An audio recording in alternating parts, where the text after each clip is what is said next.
Greetings, Lore Masters. Tonight, our chronicle covers a topic that sits close to the heart of every weary traveller who has spent one too many nights shivering in a bedroll on the frozen tundra. We aren't looking for adventure tonight. We are looking for the opposite. We are seeking the 15 best places to live in Skyrim, ranked by safety and wealth. We want thick walls, soft beds, heavy coin purses, and guards who actually know how to hold a sword. Let's be honest, you probably wouldn't survive a trip to Cold Harbour without some serious enchanted gear, and frankly neither would I. So, why pretend? Let's find a place where the mead is warm and the dragons are just a rumour. So, before you get comfortable, take a moment to like the video and subscribe, but only if you genuinely enjoy what I do here. And, as is our tradition, let me know in the comments where you are listening from and what time it is in your part of the world. It grounds us in this shared space. Now, dim the lights, maybe turn on a fan for that soft background hum, and let's ease into tonight's journey together. We begin our search for sanctuary in the most obvious, yet perhaps the most imposing location in the province, the majestic, windswept capital of Solitude. To understand why this is the safest zip code in Skyrim, you have to look past the politics and simply look at the geography. The city doesn't just sit on the land, it defies it. It rests atop a massive natural arch of stone that juts out over the churning waters of the Sea of Ghosts like a titan's arm. There is only one way in and one way out for a ground-based army, and that is through the heavy, reinforced gates facing the clumsy roads of the Hjaalmarch swamps. To live in Solitude is to live on a pedestal, literally looking down on the rest of the province. The air here is different. It smells of salt spray, imported spices from High Rock, and the crisp metallic scent of order. When you walk the paved streets of the capital, you aren't stepping through mud and elk dung like you might in Morthal or Dawnstar. You're walking on history maintained by the deepest coffers in the land. But the primary reason Solitude takes our first spot isn't just the architecture, it's the muscle behind it. This is the headquarters of the Imperial Legion in Skyrim. While other holds rely on local guards, who, let's face it, often look like they'd rather accept a bribe than fight a vampire, Solitude is patrolled by professional soldiers. These men and women are drilled in unit tactics, equipped with standardized heavy armor, and backed by the logistics of the Cyrodiilic Empire. When you buy a loaf of bread in the market here, you're doing so under the shadow of Castle Dower. It's a grim name for a fortress, but an accurate one.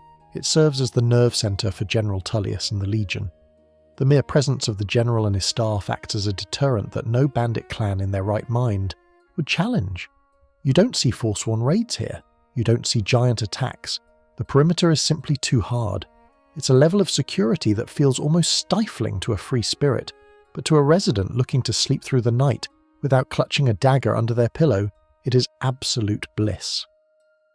There is a distinct rhythm to life here, a cadence set by the marching boots of the Legionnaires. It's a clack, clack, clack on the stonework that tells you civilization is holding the line. Of course, that safety comes with a visual reminder of the cost. One of the first things any visitor sees upon entering the main gates, a core in-game fact that sets the tone for the entire city, is the execution platform. You recall it vividly. Hrothgar, the gate guard who let Ulfric's Stormcloak escape, losing his head before a cheering crowd. It's brutal, yes. It's a public display of state violence. But it sends a message to anyone thinking of disrupting the peace. The law here is absolute. In the Rift, you might be able to talk your way out of a bounty. In Whiterun, you might pay a fine and have a laugh about it. In Solitude, treason is met with the axe. For a law-abiding citizen, that platform isn't a threat. It's a promise that chaos will not be tolerated. This rigid order creates an environment where wealth can flourish. Because the roads are patrolled and the port is secured by the East Empire Company, trade flows into Solitude like water. The market district is vibrant, not with the desperate bartering of survivalists, but with the high-end commerce of artisans. You have the Radiant Raiment, a shop so notoriously snobby that the owners will insult your outfit to your face if you walk in wearing burlap. But that snobbery is a signal of economic health. If a shop can afford to alienate customers and still stay in business, it means there is enough old money in the city to sustain it. Living here means you have access to goods from across Tamriel. Fine wines, exotic ingredients, and books that haven't been rot-eaten by damp caves. However, no city in the Elder Scrolls is without its skeletons, and Solitude has quite a few. literally. While the streets above are a parade of imperial pomp and safety, the ground beneath is a different story. An obscure bit of lore that many residents try to ignore is the history of the Wolf Queen, Potema. Centuries ago, Solitude was the seat of arguably the most dangerous necromancer in Septim history. The catacombs beneath the city, the very bedrock the Blue Palace rests upon, are honeycombed with ancient tunnels and burial sites connected to her dark reign. The Hall of the Dead here isn't just a morgue, it's a buffer zone against a magical history that refuses to stay buried. Yet even this adds to the security in a twisted way. Because the threat of Potema is so specific and magical, the city attracts arcane priests and specialists equipped to deal with it. You aren't relying on a superstitious farmer to keep the undead at bay. You have high-ranking clergy on the payroll. There is a comforting solidity to the stone construction of the homes here. Unlike the wooden structures of Riften that look like they'd go up in smoke if a dragon sneezed, Solitude is built to last. But this brings us to a lingering anxiety among the fanbase, a community debate that pops up in lore forums whenever engineers start analysing Skyrim's geography. Fans have long debated the structural integrity of the Great Arch itself. If you swim down into the icy water and look at the base of the arch, you can see erosion. Some theorists argue that the arch is a geological ticking time bomb, destined to collapse into the sea, taking the Blue Palace and half the city with it. Others counter that there must be alteration magic woven into the foundations, perhaps dating back to the early Nords, or even the Mer who came before, sustaining the impossible structure. It's a terrifying thought, falling into the sea of ghosts while you sleep. But looking at the massive, weathered stones that have stood for eras, one tends to side with the magic. It feels permanent. It feels eternal. The wind howls through the arch, creating a low, mournful tone that some say is the voice of the mountain itself. But inside the city walls, the wind is broken. The streets are sheltered. You can walk from the Winking Skeever to the Bard's College at midnight without fear of being mugged. The Thieves' Guild has a foothold here, sure, but they are white-collar criminals in Solitude. They want to embezzle from the East Empire Company, not steal your sweet roll.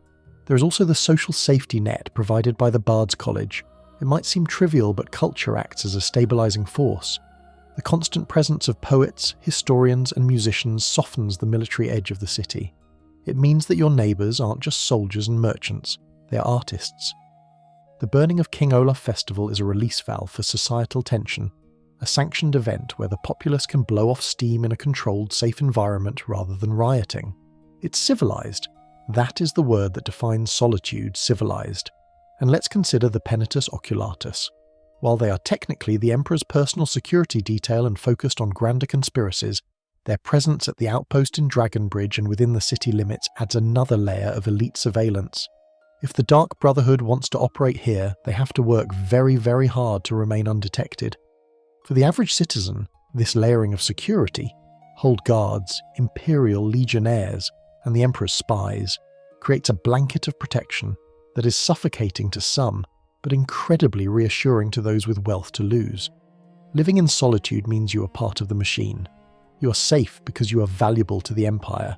The walls are high, the gates are thick, and the gold is real. It is the place, where the rich come to retire and where the ambitious come to rise. It is the safest place in Skyrim, provided you follow the rules, pay your taxes, and don't ask too many questions about what happens in the dungeons of Castle Dour.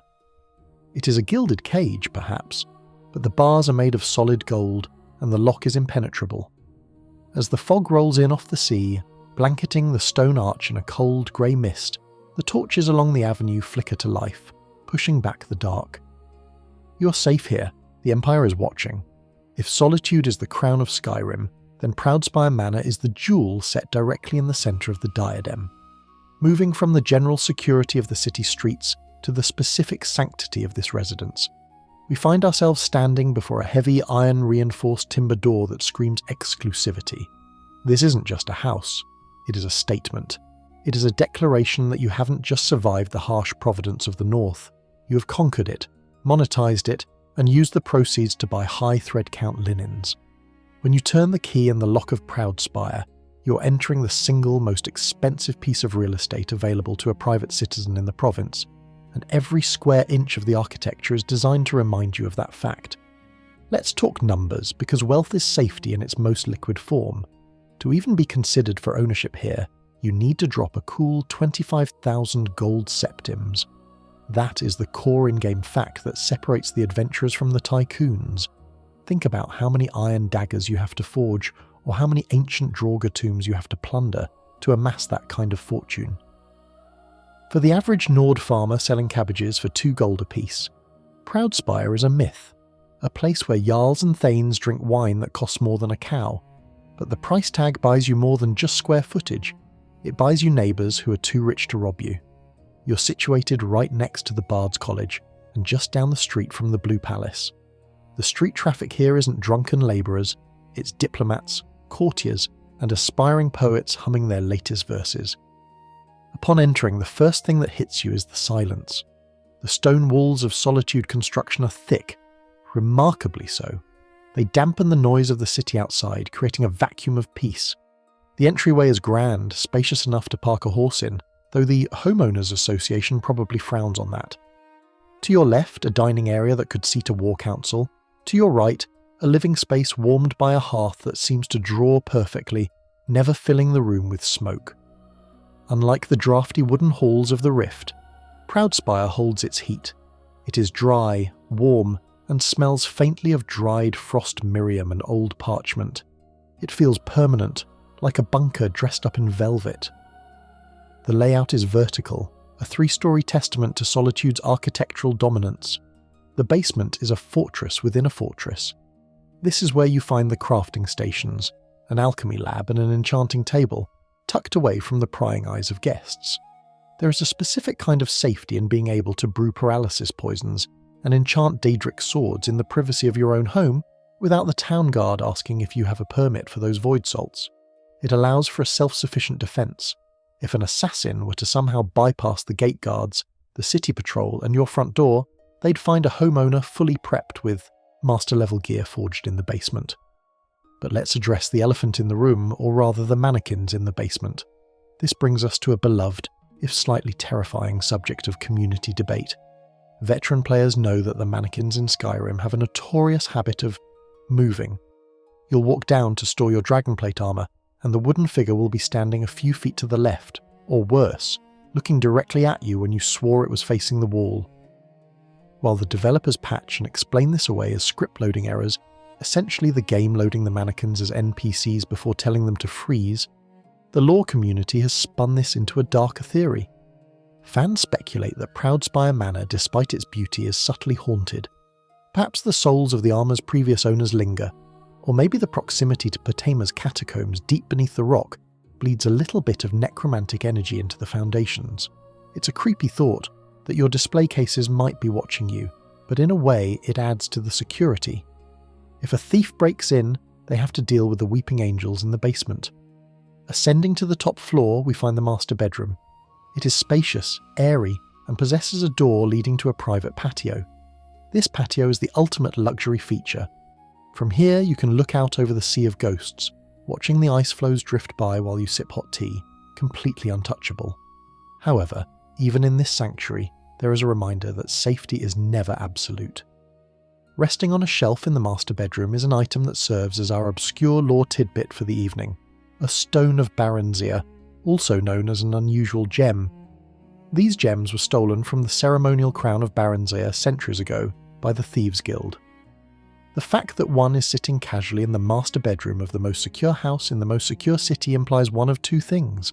Either a previous owner was a high-level member of the guild who used this place as a safe house, or a thief already broke in, panicked, and left the loot behind. It's a subtle environmental storytelling clue that wealth attracts attention, even here. Yet, you are not alone in defending this massive property. Ownership of Proudspire usually comes with the title of Thane, and with that title comes Jorrvaskr the Sword Maiden. While Lydia gets all the memes and the burden-carrying jokes, Jorrvaskr is the professional. She's equipped with the same heavy armour training and combat stats, but her demeanour fits the house. She is stoic, disciplined, and patrols the 3 floors with the efficiency of a Praetorian guard.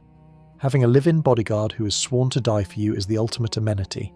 You can sleep soundly in that double bed knowing that if the door hinge so much as squeaks, Jorrvaskr is already drawing steel on the ground floor. We should also consider the social camouflage this house provides. In Skyrim, if you live in a shack, you are a target for bandits. If you live in a castle, you are a target for armies.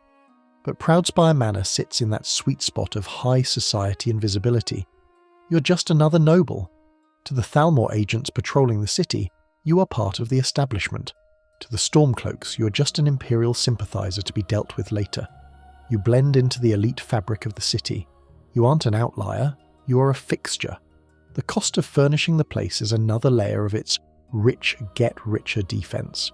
You pay the steward, Folk Firebeard, thousands more just to add furniture. But notice the quality. The wardrobes are high-grade timber, the safes are master-locked containers. You aren't storing your loot in a sack on the floor. The house encourages organisation, and organisation is a form of safety. You know exactly where your potions of healing are. You know exactly which chest holds your grand soul gems. In a crisis, that efficiency saves lives, and we cannot ignore the view from the back porch. It offers a strategic vantage point. You can see the docks below, the East Empire Company warehouse, and the marsh beyond. You can see the weather rolling in.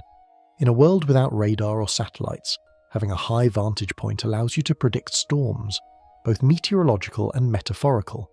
If a dragon attacks the docks, you are the first to know and the furthest from the danger. You are literally above the fray. Proudspire Manor is the physical embodiment of the phrase safe as houses. It is a fortress wrapped in silk. It creates a psychological distance from the harsh realities of Skyrim. When you're inside, the Civil War feels like a rumour. The return of the dragons feels like a fairy tale. The only thing that matters is the crackle of the fire and the soft light filtering through the expensive glass windows. It is the best sleep you can buy, protected by stone, gold, and the finest steel. Leaving the salty air of Solitude behind, we travel inland, following the river south and east until the trees thin out, and the world opens up into the vast, golden expanse of the central tundra. Here, rising from the plains like the shell of a giant prehistoric crab, stands the trading capital of Skyrim, Whiterun. While Solitude offers the cold, calculated safety of the Empire, Whiterun offers something more primal: height and walls that have stood since the days of the ancient Nords. But we aren't just stopping at the city gates. Those are for the common rabble and the Khajiit caravans that aren't allowed inside. We are ascending. We are climbing past the Plains District with its bustling market and cosy breeze home, past the Wind District with its feuding clans and ancient trees, all the way to the pinnacle of security, the Cloud District. Now, I know what you're thinking. You can hear the voice in your head already dripping with condescension. Do you get to the Cloud District very often? Oh, what am I saying? Of course you don't. It is perhaps the most infamous line of dialogue in the entire game.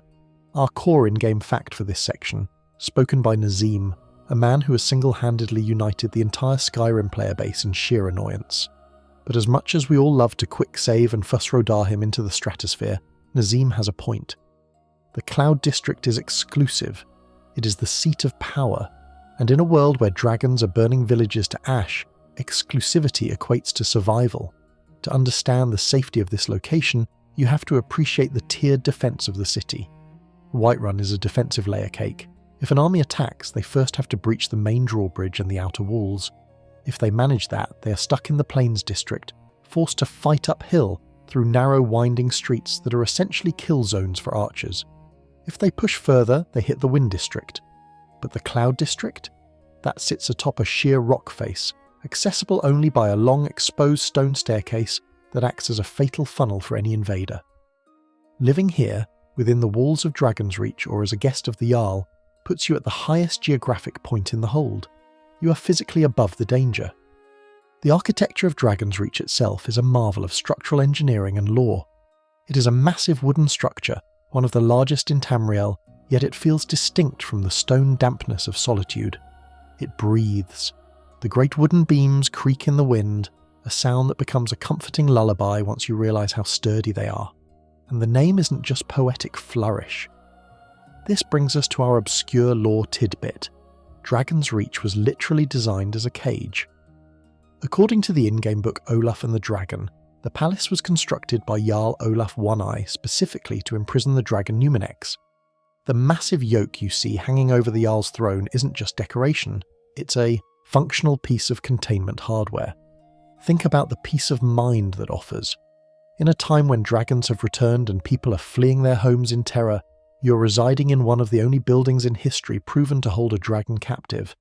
It's like living inside a shark cage. The monsters can swim around you, but they can't get in. Life in the Cloud District is a life of luxury and strategic resources. You are neighbours with the Jarl's court wizard, Farengar Secret Fire. While his bedside manor leaves something to be desired, having a high-level mage a few doors down is incredibly handy if you need a magical ward or an enchantment on the fly. You have access to the Jarl's personal library, map room and strategic war table. Information flows here before it reaches anywhere else. If vampires are moving in the west, or if the Stormcloaks are mustering in the east, the Jarl knows first, and by extension, so do you. You have the luxury of time to prepare, to pack, or to barricade the doors. The atmosphere up here is noticeably different from the chaotic market below. The noise of the forge and the shouting of merchants doesn't quite reach this height. Instead, the soundtrack is the flapping of the yellow Whiterun banners and the low, constant chanting of Heimskr from the district below. However, many residents of the Cloud District will tell you that the altitude and the wind successfully carry most of his Talos worship away from the palace porch, leaving you with just a rhythmic murmur rather than a headache. But even this bastion of security is subject to intense scrutiny by the community. There is a long-standing fan theory and debate regarding the true defensibility of Whiterun during the Civil War questline. When the Stormcloaks attack, they bombard the city with catapults. Fans have pointed out that the damage to the city seems superficial at best. A few burning roofs, some rubble. Is this just game engine limitations, or is it evidence that the crumbling walls of Whiterun are actually reinforced with ancient Nordic magic? Furthermore, the community often debates the strategic wisdom of the Jarl's neutrality. Does Balgruuf's hesitation endanger the Cloud District, or does it buy it precious time? Regardless of the politics, the physical reality remains. The catapult shots rarely reach the Great Porch of Dragon's Reach. The trajectory is just too steep. While the lower districts burn, the Jarl's court watches from the balcony, untouched. There is a cosy, almost rustic opulence to the interiors here. The Great Hall is dominated by a massive central fire pit that roasts entire boars. The smell is intoxicating. Seared meat, pine smoke, and mead. It's the smell of a feast that never ends. Unlike the cold stone of Markarth or the damp wood of Riften, Dragon's Reach is dry and incredibly warm. The long tables are always set. If you are part of this inner circle, you never worry about food shortages. The surrounding farms of the Whiterun Hold, the breadbasket of Skyrim, funnel their best produce straight up the hill to the Jarl's kitchen. However, safety in the Elder Scrolls is always a double-edged sword. We must acknowledge the darkness that hides even in the Cloud District. Behind a locked door in the palace basement lies the Whispering Lady, the Daedric Prince Mephala. Her artifact, the Ebony Blade, sits gathering dust and malevolence just a few staircases away from where the Jarl sleeps. It's a chilling reminder that no walls can keep out the influence of oblivion, but in a twisted way, even this adds to the security. The blade is contained. It is under lock and key, watched over by the Jarl's most trusted advisors and his strange children. Better the cursed sword is locked in your basement where you can watch it than in the hands of a bandit chief on the plains. And let's return to Nazim for a moment. The irony, which eagle-eyed players have noted for years, is that Nazim doesn't actually live in the Cloud District. If you follow him at night, he treks all the way down to the drunken huntsman in the Plains District to sleep in a rented room. He's a poser. He projects the image of Cloud District security because he craves it, because he knows it is the ultimate status symbol. By actually residing there, perhaps as a Thane with quarters in the palace, you are living the life Nazim pretends to have. You are the real deal. The view from the Great Porch at sunset is arguably the best in the province. You can see the throat of the world piercing the clouds, the distant ruins of Bleakfall's Barrow, and the watchtowers lighting up one by one as dusk falls. You can see threats coming from miles away. A giant herding mammoth looks like a speck.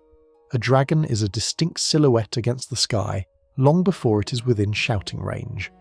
This visibility is the ultimate defensive tool. You are never surprised in the Cloud District.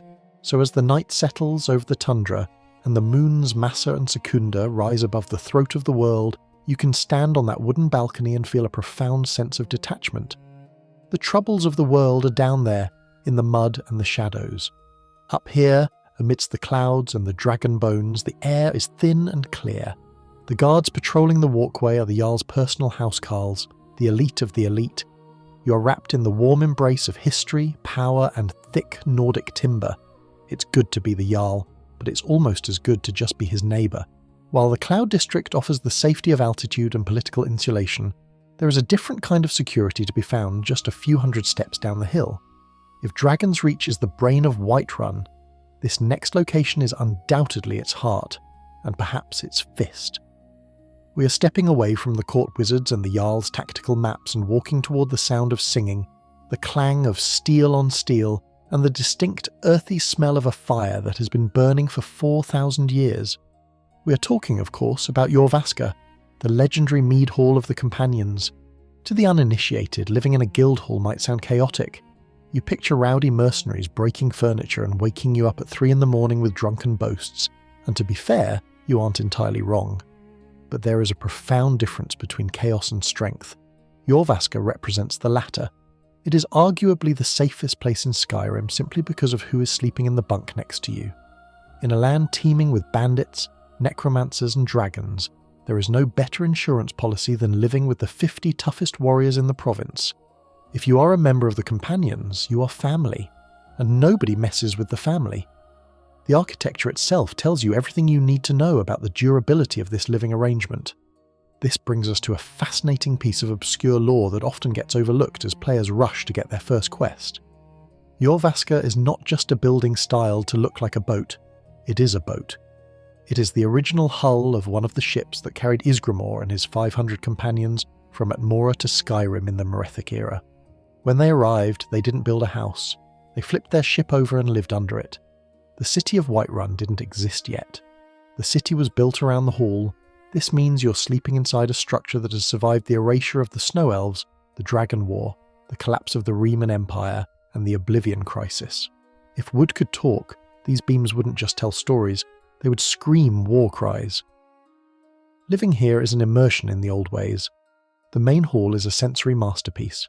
It's a long, cavernous space dominated by long tables that always seem to be laden with food.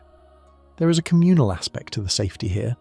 You don't lock your door in Jorrvaskr because there are no locks on the bedrooms in the living quarters downstairs. It operates on a system of absolute trust and honour. If someone steals your sweet roll here, they don't get reported to the guards. They get challenged to a fistfight in the yard, and the matter is settled before breakfast. It's a brutal sort of justice, but it keeps the peace. The roster of your roommates is the core in-game fact that sells this location. You have Vilkas and Farkas, master warriors who can teach you the art of heavy armour and two-handed weaponry just by watching them spar. You have Aela the huntress, who can put an arrow through a fly's wing at 50 paces. You have Skjor, the pragmatic tactician. Living here means you're in a constant state of training. You become harder, faster, and stronger simply by osmosis. And let's be real, the intimidation factor alone keeps the property safe.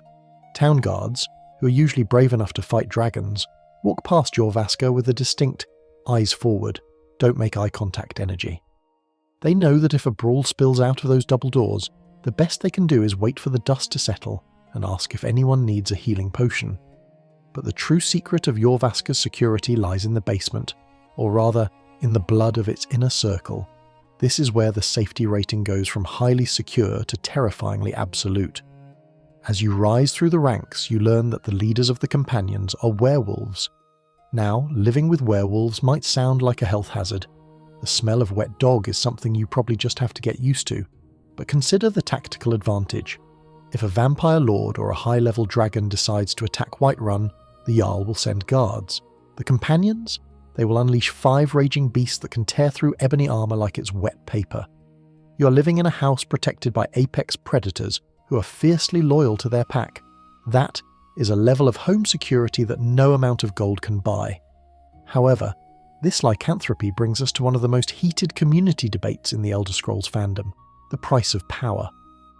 Players and lore enthusiasts have argued for over a decade about whether the beast blood is a gift or a curse, specifically regarding the afterlife. The Nords of Jorrvaskr value one thing above all else: entry into Sovngarde to feast with Ysgramor. but those who bear the beast blood are claimed by the Daedric Prince Hjerim for his hunting grounds.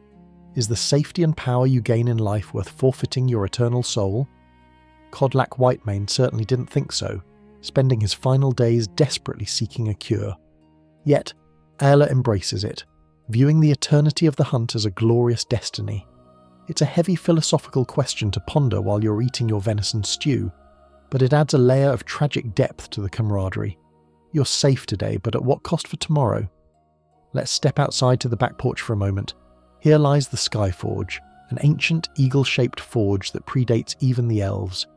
It is hotter than any normal fire has a right to be, and it is manned by Jorland Greymane, the greatest smith in the land. Living in Jorrvaskr grants you priority access to Skyforge steel. While the rest of the world is swinging dull iron swords that chip if they hit a mudcrab shell, you are equipped with weapons that never seem to lose their edge. Jorland is a man of few words, mostly grunts and complaints about the Battleborns, but he keeps the companions geared up. It's a vertically integrated military-industrial complex in your backyard. The social life here is also surprisingly rich. Unlike the stuffy, hushed tones of the Blue Palace or the solitary brooding of a wizard's tower, Jorrvaskr is alive. There is always a story being told. There is always a tankard being filled. It is a place for people who like people, specifically people who like hitting things. The initiation rites, while dangerous, bond you to the group. Once you've survived a few errands for the Shield siblings, you aren't just a tenant, you are kin. If you fall ill, Tilma the Haggard is there to fuss over you like a grandmother. Tilma is the unsung hero of Jorrvaskr, the elderly maid who has probably cleaned up more blood and mead vomit than anyone in history, yet remains unfazed by the werewolves around her. She is the glue holding the domestic side of the operation together. There is also a distinct lack of politics here. The companions take no side in the civil war. They fight for glory and for coin, not for jarls or emperors. This neutrality makes Jorrvaskr a sanctuary from the broader conflicts of the land. While the Battleborns and Greymanes are at each other's throats in the market, inside the mead hall, the only thing that matters is your honour. You could be an elf, an orc, or a Khajiit. If you can fight and you can hold your liquor, you are welcome. It is a meritocracy in a world of aristocracy. Let's discuss the sleeping arrangements in the lower quarters. They are cosy, if a bit Spartan. You sleep on furs surrounded by the trophies of past hunts. It's dark, warm, and womb-like. The stone walls of the basement foundation keep the temperature stable. It's the kind of deep, exhausted sleep you get after a day of hard physical labour, and because the hall is always manned, there is always someone awake on watch or nursing a late-night drink. You never have that prickly feeling of vulnerability in the dark. You're never truly alone, which for some is a nightmare, but in the dangerous wilds of Skyrim, it is the ultimate comfort. Of course, there are downsides. The furniture is rough, the conversation rarely elevates above tactics and drinking, and if you are a mage, you might find the atmosphere a bit anti-intellectual. The companions respect magic if it's used for healing or enhancing a weapon, but they generally view spell slinging as a coward's game. You won't find a library here. If you want to read a book, you'll have to endure some teasing from Skjor about wasting your eyes on paper when you could be sharpening your axe. But perhaps that's part of the charm. It's a simple life. It strips away the complexities of court intrigue and magical theory, and boils survival down to its essence: steel, blood, and brotherhood. And let's not forget the location within the city. Jorrvaskr sits on the Wind District plateau, just below the Cloud District. You have the same defensive benefits of the tiered city. Lay out as the Jarl, but with easier access to the market. You can roll out of bed, walk down the steps, and be at the Bannered Mare in 2 minutes. It is central, convenient, and iconic. Living in Jorrvaskr is living in a legend. Every time you walk through those front doors, you are stepping into a song that the bards will sing for another 1,000 years. You are part of a lineage that stretches back to the dawn of man in Tamriel. It makes you feel invincible, and in a world where dragons can drop out of the sky at any moment, feeling invincible is half the battle. So, raise a tankard, ignore the fact that your shield brother has slightly too much hair on his knuckles, and enjoy the safest, loudest, and most legendary housing in Whiterun. Leaving the open plains of Whiterun, we head west, into a landscape that feels less like a fantasy kingdom and more like a geological warning. The Reach is a brutal, vertical nightmare of jagged cliffs, rushing rapids, and fog that clings to the mountains like a shroud. It is a place where the deer have to be sure-footed or they die, and where the bandits, the Forsworn, wear deer skulls and pluck out their own hearts to gain power. It is a hostile, unforgiving territory, but it is precisely this hostility that gave rise to the most physically secure city in the history of Tamriel, Markarth, the City of Stone. If Solitude is a shield, and Whiterun is a hill fort, Markarth is a bunker.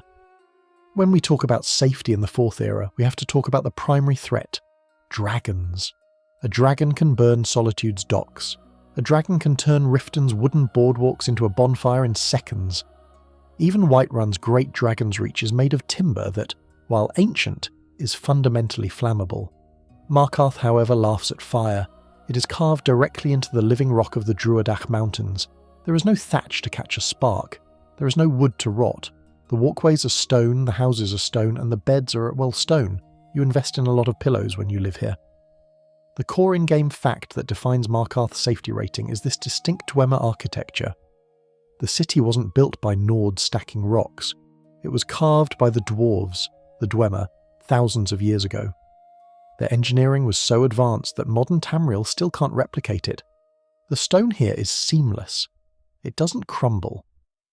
When a blood dragon swoops down and unleashes a torrent of Yoltor Shul, the fire simply washes over the rock and dissipates. It might scorch the banners or singe the Jarl's eyebrows if he's standing on the balcony, but the structure itself is impervious. Living in Markarth is essentially living inside a dragon-proof vest. Furthermore, the geography of the city makes aerial assaults a nightmare for any winged creature. Markarth is built into a steep, narrow canyon. A dragon relies on speed and wide, strafing runs to bathe a target in fire. In the open tundra, they have free rein. Here, a dragon has to dive into a narrow gorge, risking its wings against the canyon walls. It forces them into awkward hovering patterns that make them easy targets for the city guards' crossbows. The verticality that makes your calves burn when you walk to the market is the same verticality that creates a natural no-fly zone for giant reptiles. Let's talk about the keep aspect. Most Jarls live in a big house on a hill. The Jarl of Markarth lives in Understone Keep, which is literally a palace inside the mountain. This is the safest seat of government in Skyrim. If the end of the world comes, be it by Alduin, a Daedric invasion, or a magical cataclysm, you want to be in Understone Keep. It is a fallout shelter with throne rooms. The entrance is a massive dwarven bulkhead that looks like it could stop a siege engine without scratching the paint. Once inside, you are surrounded by millions of tons of granite. It is cool, echoing, and impregnable.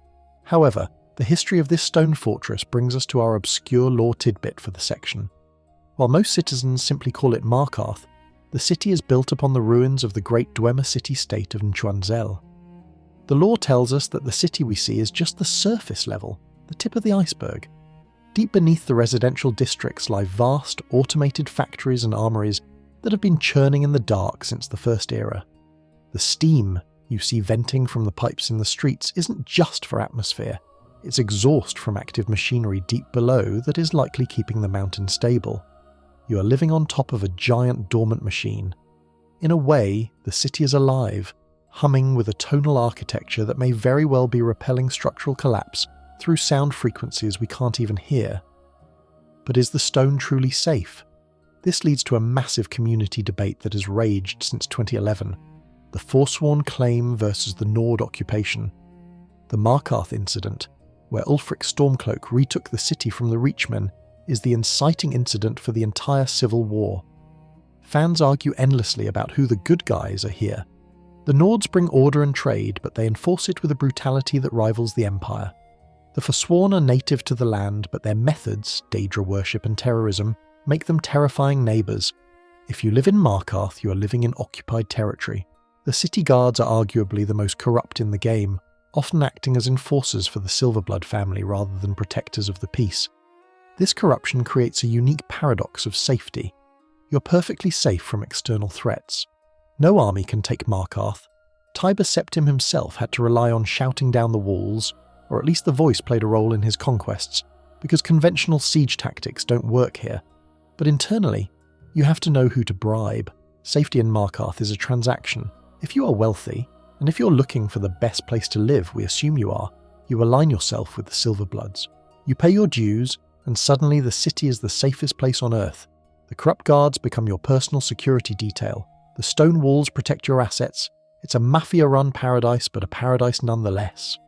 Let's not overlook the luxury of the water system. Markarth is built around a series of cascading waterfalls. The Dwemer harnessed this hydropower centuries ago. The sound of the city is a constant rushing roar of water. It drowns out the noise of your neighbours. It cleans the streets, literally washing the blood and filth down into the warrens below. This access to fresh, flowing mountain water is a sanitation miracle in a medieval setting. While Riften stagnates and Windhelm freezes, Markarth is clean. The aqueducts are functioning marvels that provide fresh water to the wealthy districts, reducing disease and ensuring that even in a siege, the city won't die of thirst. The Temple of Dibella, located at the highest point of the city, adds another layer of sanctuary. The inner sanctum is secluded, guarded, and oddly peaceful. The priestesses here practice a form of worship that emphasizes beauty and art, providing a soft cultural counterweight to the hard stone and harder politics. It's a retreat within a retreat. If the city below feels too tense, you climb the stairs to the temple, where the air is perfumed and the stone is draped in silk. There is also a psychological safety in the permanence of Markarth. When you touch the walls of your home here, you are touching something that was here before the Nords, before the Empire, and will likely be here long after they're gone. It puts your own mortality in perspective, sure, but it also feels sheltering. The storms that rage in the Reach, and they are violent thunderstorms, crash against the mountain, but inside the city you just hear a distant rumble. The wind doesn't rattle your windows, the windows are set deep into rock. You feel swaddled by the earth itself. And let's be honest about the view. Looking out from the crafting terrace at sunset, watching the light hit the waterfalls and turn the grey stone to gold is breathtaking. It's a severe beauty, yes. It's not the green rolling hills of the Shire. It's the beauty of power. It's the aesthetic of a civilization that conquered the mountain. Living in Markarth means accepting that the danger isn't the dragon in the sky, it's the intrigue in the court. But for the pragmatic survivor, that's a trade-off worth making. You can outsmart a corrupt guard. You can bribe a silverblood. You cannot bribe a legendary dragon who wants to eat you. By removing the environmental and draconic threats entirely, Markarth secures its place on our list. It is the fortress that nature built and the Dwemer perfected. Just maybe check under your stone bed for Forsworn before you go to sleep. If Markarth is the bunker, then Vlindrel Hall is the captain's quarters of the starship. To reach it, you must ascend the city's vertical hierarchy, climbing stair after stair until your quads burn and your lungs ache in the thin mountain air. It sits at the very pinnacle of the residential district, looking down its stone nose at the commoners in the market and even towering over the Jarl's keep entrance. It is the highest private residence in the city, and in a vertical world, height is status. When you finally stand before that intricate circular brass door, you aren't just entering a home, you are solving a puzzle of accommodation that has existed for 4,000 years. Stepping inside Vlindrel Hall is a sensory shift that can be jarring for a Nord used to timber and thatch. The air here is dry, bone dry. The humidity of the waterfalls outside is banished by the precise ventilation engineering of the Dwemer. The temperature is constant, maintained not by a roaring hearth that you have to constantly feed with the logs, but by the ambient thermal energy radiating from the deep earth pipes running through the walls. This brings us to a core in-game fact that players often overlook until they switch homes. Vlindrel Hall is arguably the best lit house in the game without being harsh. The light doesn't come from smoky torches that make you cough. It reflects off the golden brass plating and the polished stone floors, creating a warm amber glow that feels eternal. It's always golden hour in Vlindrel Hall. The layout is open concept before open concept was a thing. The main chamber is cavernous, utilising the natural acoustics of the stone to carry sound. If you drop a coin in the entryway, you can hear it in the bedroom. This might sound annoying, but for the paranoid adventurer it is a security feature. You can hear everything. There are no squeaky floorboards to mask an intruder's approach, only the rhythmic clack-clack of boots on stone. But let's discuss the elephant in the room, the furniture. Dwemer aesthetic is what we might call brutalist chic. The beds are made of stone, the chairs are made of stone, the tables are made of stone. Now you might think this sounds uncomfortable, effectively sleeping on a slab in a morgue. However, look closer at the textures. The stone is smooth to a level of perfection that Imperial masons cry over. It's soft to the touch, almost like soapstone, and the Nords who moved in have done their best to soften the edges with an abundance of bear and sabercat pelts. It creates a striking contrast, the cold, mathematical perfection of the Dwemer architecture, draped in the savage, organic warmth of Skyrim's wildlife. It's civilization meeting the wild and finding a comfortable middle ground. One of the distinct advantages of Vlindrel Hall is the storage. If you are a hoarder, and let's be honest, we all are, this is your paradise. The house is lined with shelves, not the rickety, wooden bookcases of Breezehome that look like they'll collapse under the weight of an Elder Scroll, but integrated stone shelving units carved directly into the walls. You have room for hundreds of books. For the scholar or the mage, this is the ultimate retreat. You can turn this hall into a private library that rivals the Arcaneum at the College of Winterhold, all protected by walls that no fire can burn down. The crafting amenities here are also unique in their placement. The alchemy lab is tucked into a dedicated alcove, surrounded by barrels and sacks, feeling like a true wizard's laboratory. But it's the enchanting table that steals the show. It sits on a raised platform, framed by the geometric pillars of the hall. When you stand there, enchanting a dagger with a soul trap spell, the ambient hum of the room seems to resonate with the magic. This hum leads us to a fascinating community debate that has circulated on forums for years. Many players claim that spending too much time in Vlindrel Hall, or any Dwemer ruin, induces a sense of unease, or even digital paranoia. Fans argue about the tonal architecture theory. In lore, the Dwemer manipulated reality through sound and tone. The theory suggests that Vlindrel Hall is still active. The pipes are hissing, the gears deep in the walls are turning, and the house is emitting a low-frequency sound that is barely audible but psychologically affecting. Some say it keeps you alert, others say it drives you slowly mad, which would explain why the previous owner involved with the Daedric Prince Namira was, well, let's just say, unhinged. Is the house safe, or is it slowly rewriting your brainwaves? It's a creepy thought for a bedtime story, but if you like white noise to help you sleep, maybe the ancient thrum of a steam engine is exactly what you need. There is also the matter of cleanliness. Wooden houses attract skeevers, termites and rot. Vlindrel Hall is sterile. This brings us to an obscure lore tidbit found in the research notes of Calcelmo, the court wizard of Markarth. Dwemer metal is unique in that it does not rust. It is a distinct alloy that resists the elements entirely. This means your home is maintenance-free. You never have to replace a roof tile. You never have to seal a drafty window. The house is in the exact same condition today as it was when the Dwemer vanished in the First Era. In a world where decay is a constant reality, living in a place that is immune to time is the ultimate luxury. You are living in a time capsule. We must also mention your housecarl, Argis the Bulwark.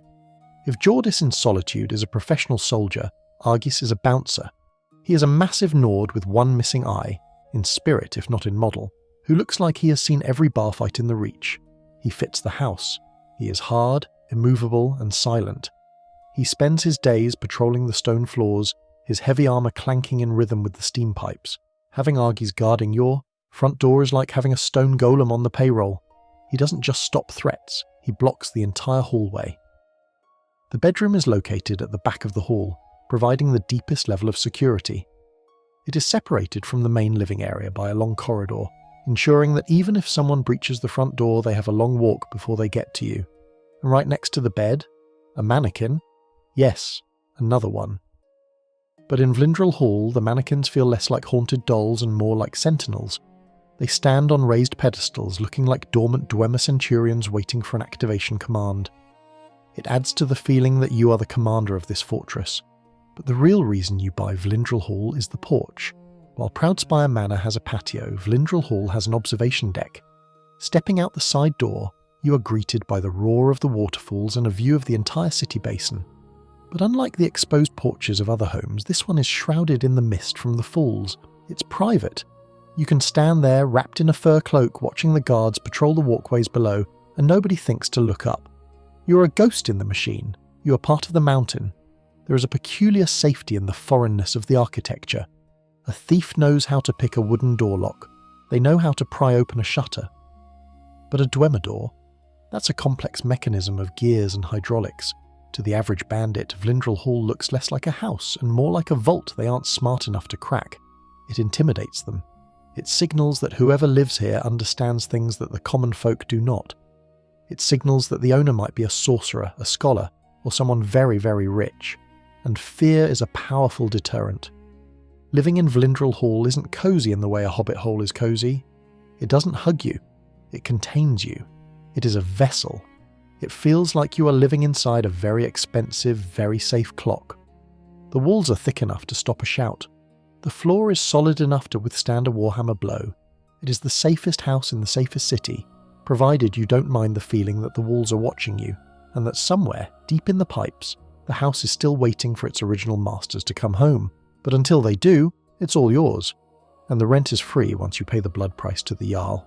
Descending from the dizzying stone heights of the Reach, we travel southeast, across the breadth of the province, until the air turns crisp and smells of decaying leaves and wood smoke. We are entering the Rift, a land of eternal autumn, where the birch trees are forever golden and the lakes are deep and cold. But we aren't heading for the crime-ridden alleys of Riften just yet. Instead, we are stopping in the middle of Lake Honrish, at a location that represents the ultimate dream of every introvert with a lot of money and a healthy distrust of society, Goldenglow Estate.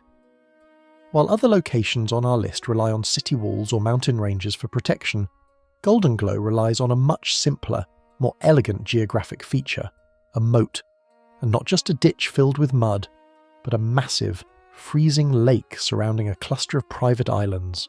To live here is to live in isolation. There is no nosy neighbour asking to borrow a cup of sugar. There are no beggars on your doorstep. There is only the lapping of the water against the docks, the rustle of the aspen trees, and the menacing glare of a private mercenary army that is paid very well to ensure you remain undisturbed. The core in-game fact that defines the security of Goldenglow is the hostility of its perimeter. Unlike hold guards who might stop you to ask about your stolen sweet roll, the mercenaries patrolling these islands operate on a strict shoot-on-sight policy. They don't ask questions, they don't accept yields. If you step foot on the bridge without an invitation, you are turned into a pincushion. This level of aggression is exactly what you want in a home security system.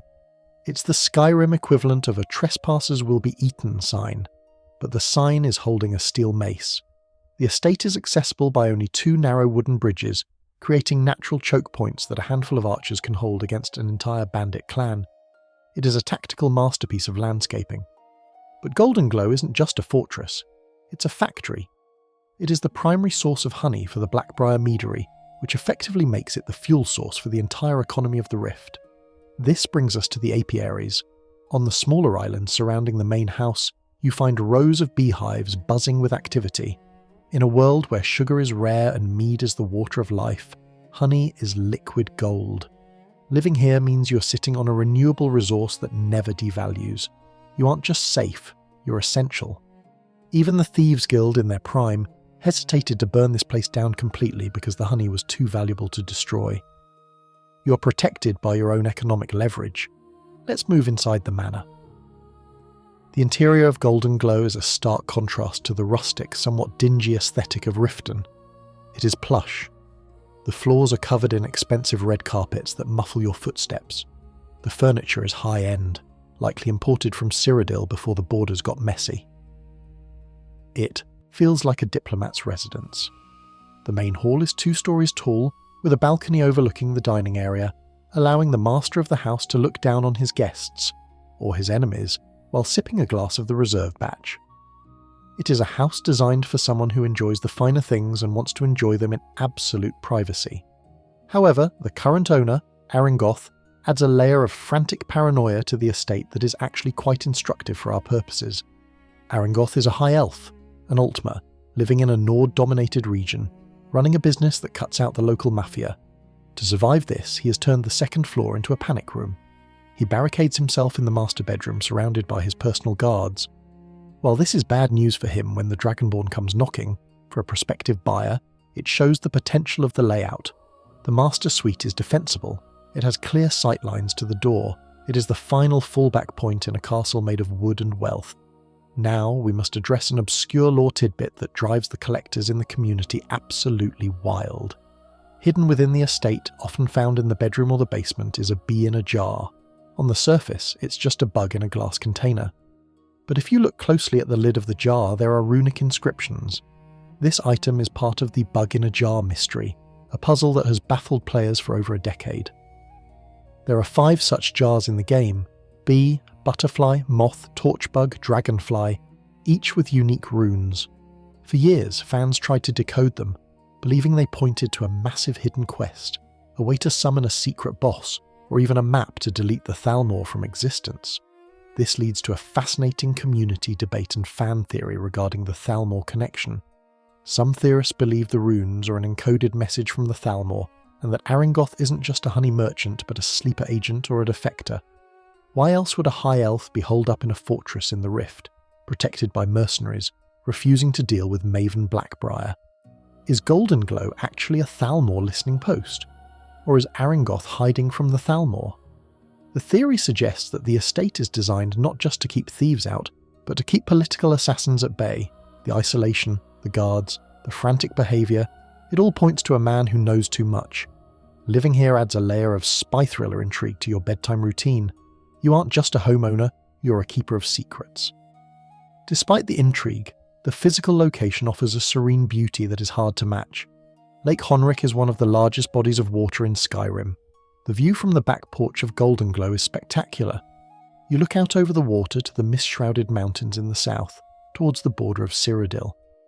The water acts as a giant mirror, reflecting the golden leaves of the birch trees. It is quiet here. The sound of the city is miles away. The only noise is the gentle hum of the bees, a sound that is proven to be relaxing, a natural white noise machine that generates profit. We should also discuss the sewer system. Yes, sewers are gross, but in terms of safety, a secret exit is invaluable. Goldenglow has a private sewer entrance that leads directly from the basement to the lake. While the Thieves' Guild uses this to break in, for a resident, it is the ultimate emergency escape hatch. If the house is surrounded, if the bridges are burning, and if the dragons are circling, you can slip down the ladder, wade through the water, and emerge silently into the lake, disappearing into the night. It is a feature that most homes in Skyrim lack. Breezeholm doesn't have a back door. Goldenglow has an underwater extraction point. The wealth of the estate is also evident in the Queen Bee statue found in Aringoth's room. This isn't just a trinket. It's a unique loot item that signifies the status of the apiary. It suggests that Goldenglow has its own branding, its own artistic identity. You are living in a brand name estate. It carries prestige. When you tell people you live at Goldenglow, they don't ask where it is, they ask how you survived the arrows to get to the front door. But let's circle back to the mercenaries. These aren't your average bandits. They're equipped with steel and iron, and they use coordinated tactics. When you alert one, they all come running. They utilise the terrain, firing from the rooftops and the balconies. Living here means you have a standing army on your payroll. You don't have to lift a finger to defend your property. You can sit by the fire, reading a book on the Oblivion Crisis, while outside your employees are handling the riffraff. It is the delegation of violence, which is the truest sign of wealth. There is a cosy, cabin-like feel to the guest houses on the property as well. If you have friends over, friends brave enough to cross the bridge, they have their own private islands to sleep on. It allows for hospitality without the loss of privacy. You can wave to them from your balcony, safe in the knowledge that they can't physically get to you without swimming or walking across a bridge you control. Goldenglow Estate is the embodiment of secure luxury. It balances the rustic charm of the Rift with the military hardening of a fortress. It is a place where the honey is sweet, the water is cold, and the arrows are sharp. It is a sanctuary for the paranoid, a haven for the wealthy, and a puzzle for the curious. Just remember to pay the mercenaries on time, and maybe don't ask too many questions about what the runes on the bug jar actually mean. Some secrets are better left in the glass. Just a short boat ride across the mist-covered waters from Goldenglow Estate lies the wooden labyrinth of Riften. Now, I can hear the hesitation in your thoughts. You're thinking, Riften? The city of thieves? The place where the guards shake you down before you even walk through the gate? And you're absolutely right. On paper, Riften is a statistical nightmare for crime. It is the Gotham city of Skyrim, a place of damp canals, shady deals, and moral flexibility. But here is the counterintuitive truth that seasoned lore masters know. If you are part of the ecosystem, if you are connected, Riften is safer than Solitude. It is the difference between walking through a lion's den covered in stakes versus walking through it as the lion tamer. And the headquarters for this specific brand of safety is the charming waterfront property known as Honeyside. Honeyside is not a fortress of stone like Vlindrel Hall, nor is it a snobbish mansion like Proudspire. It is a cabin. It is a rustic, warm, timber-framed lodge that sits right on the edge of the canal. To enter it, you need to be Thane of the Rift, a title that, let's be honest, you usually acquire by doing favours for the Jarl's court, which is inextricably linked to the Blackbriar family. This is the core in-game fact that defines your residency. Owning Honeyside means you have successfully navigated the corruption of Riften and come out on top. You aren't a victim here, you are a made man, or mer. The house itself is arguably the cosiest in the game. Because Riften is situated in an eternal autumn, the colour palette is a warm mix of oranges, golds and browns. The wood of Honeyside is dark and aged, smelling of pine resin and lake water. The fire pit in the centre of the living room is smaller than the great hearths of Whiterun, but it heats the compact space efficiently. There is a higgy factor here that the other homes lack. It feels like a vacation rental where you go to write a novel and drink hot cider. But the real luxury feature is the back porch. Honeyside is the only player home in a major city that has direct, open-air access to the outside world without a loading screen, in terms of the porch area itself leading to the docks. You can step out your back door, cast a fishing line into the lake, and catch a Besian longfin for your alchemy experiments, while watching the sun rise over the throat of the world. It is a slice of rural paradise inside an urban crime hub. But let's talk about why this is safe. Riften is run by the Thieves Guild. While they have fallen on hard times at the start of the game, their presence is the ultimate deterrent for unorganised crime. A random bandit or a desperate junkie isn't going to break into Honeyside because they know who protects it. The house is situated literally feet away from the entrance to the Ratway, the guild's headquarters. You are neighbours with the mob. In a town run by criminals, the safest place to be is right next, to the boss. This brings us to our obscure lore tidbit for the evening, involving the secret language of the city. If you look closely at the doorframes of various buildings in Riften, and indeed across Skyrim, you will see small etched symbols known as shadow marks. These were detailed in a book by Delvin Mallory that many players simply sell to a merchant without reading. These marks tell the guild members everything they need to know: loot here, safe house, danger, or protected. While Honeyside doesn't bear a visible mark in the vanilla game textures, the lore implication is clear. As the home of a Thane, and likely the guildmaster, it is protected. A thief seeing your house doesn't see a target. They see a do not touch sign carved in invisible ink. You are under the umbrella of the guild's protection racket, without having to pay the weekly fees. The interior of Honeyside offers a unique amenity that speaks to a very specific kind of safety: self-reliance. It is the only city home that comes with a garden, not a planter, but a full, harvestable garden on the porch. You can grow your own alchemy ingredients: snowberries, canis root, imp stool. In a world where food poisoning and tampered supplies are a genuine lore concern, having a secure, private source of food and medicine is a massive advantage. You can brew potions of cure disease or deadly poisons right on your back deck. If the city is under siege, you can eat your own vegetables. It's the prepper's dream disguised as a fisherman's hut. Your housecarl here is Iona.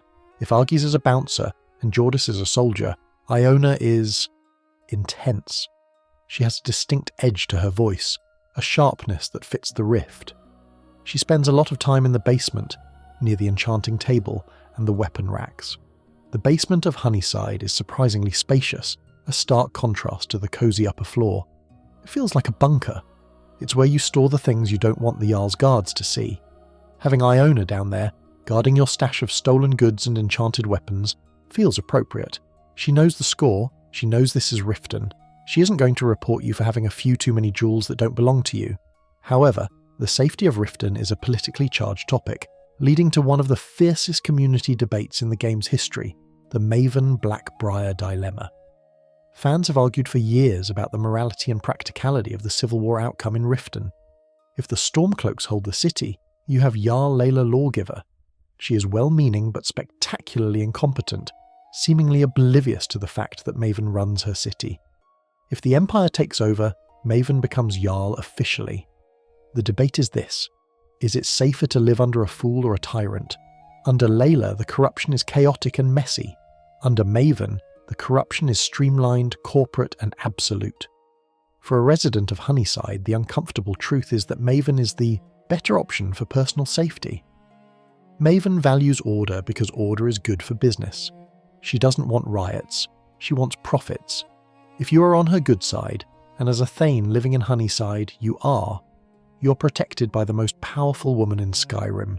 She has the Dark Brotherhood on speed dial and the Thieves Guild in her pocket. Living in Honeyside means accepting that your safety is built on a foundation of corruption. But damn, is it effective corruption. Let's consider the neighbours again. Next door is the Helga's bunkhouse and the scorched earth of the market, but the noise of the city is dampened by the wooden construction and the heavy curtains. The soundscape of Honeyside is dominated by the water. The canal runs right beneath your floorboards. The gentle lapping of waves is constant. It's a lulling, hypnotic sound that helps you forget that people are getting mugged 3 streets over.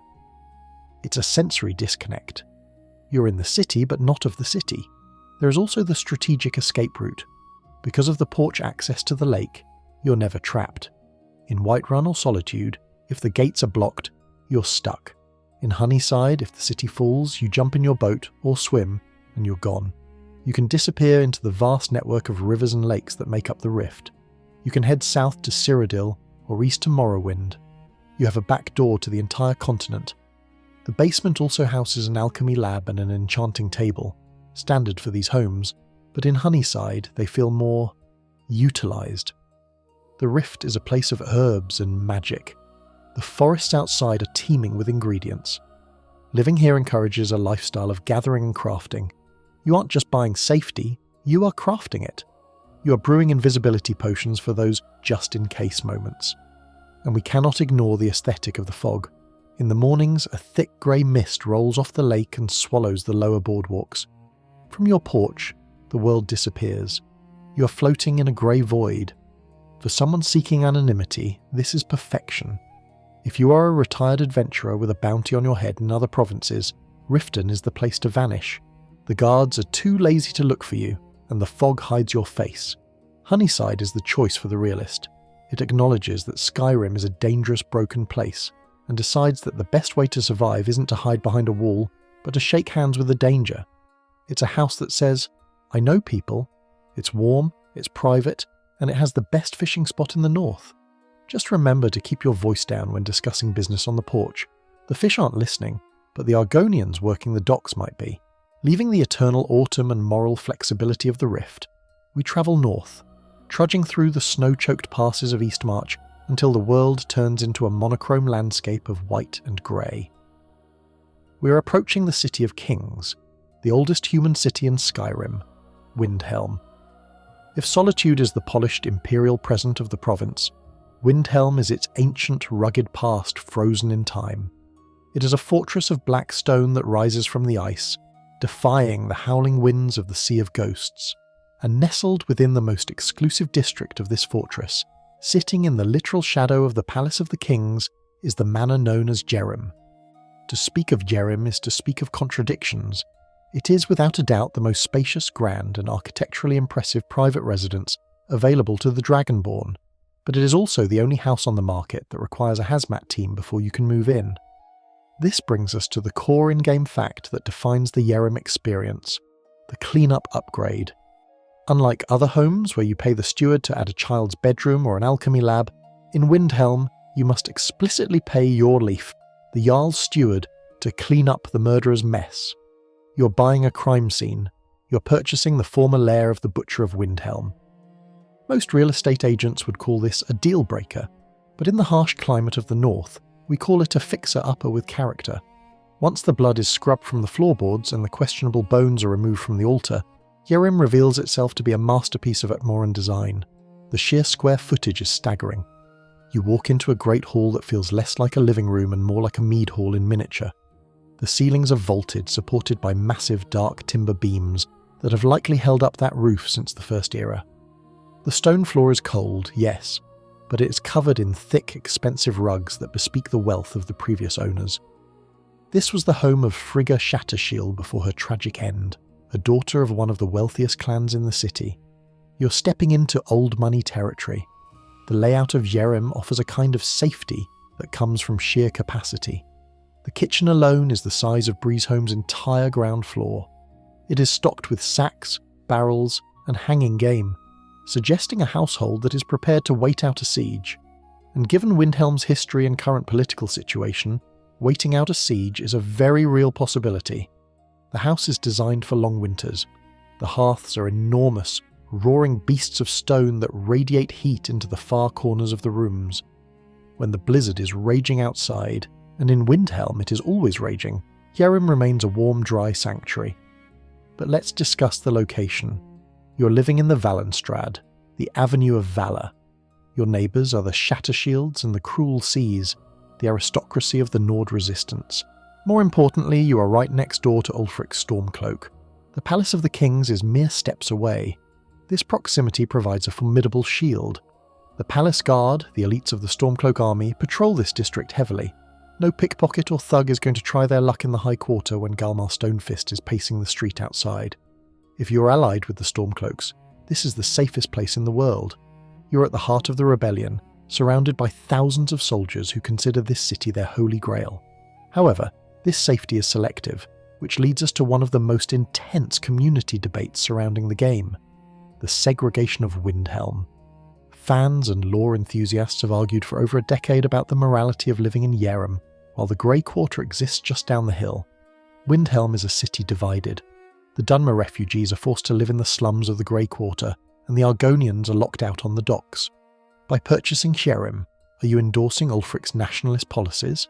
Are you becoming part of the problem? Some players argue that the safety of the High Quarter is artificial, built on the oppression of others, and that the city is a powder keg waiting to explode from within.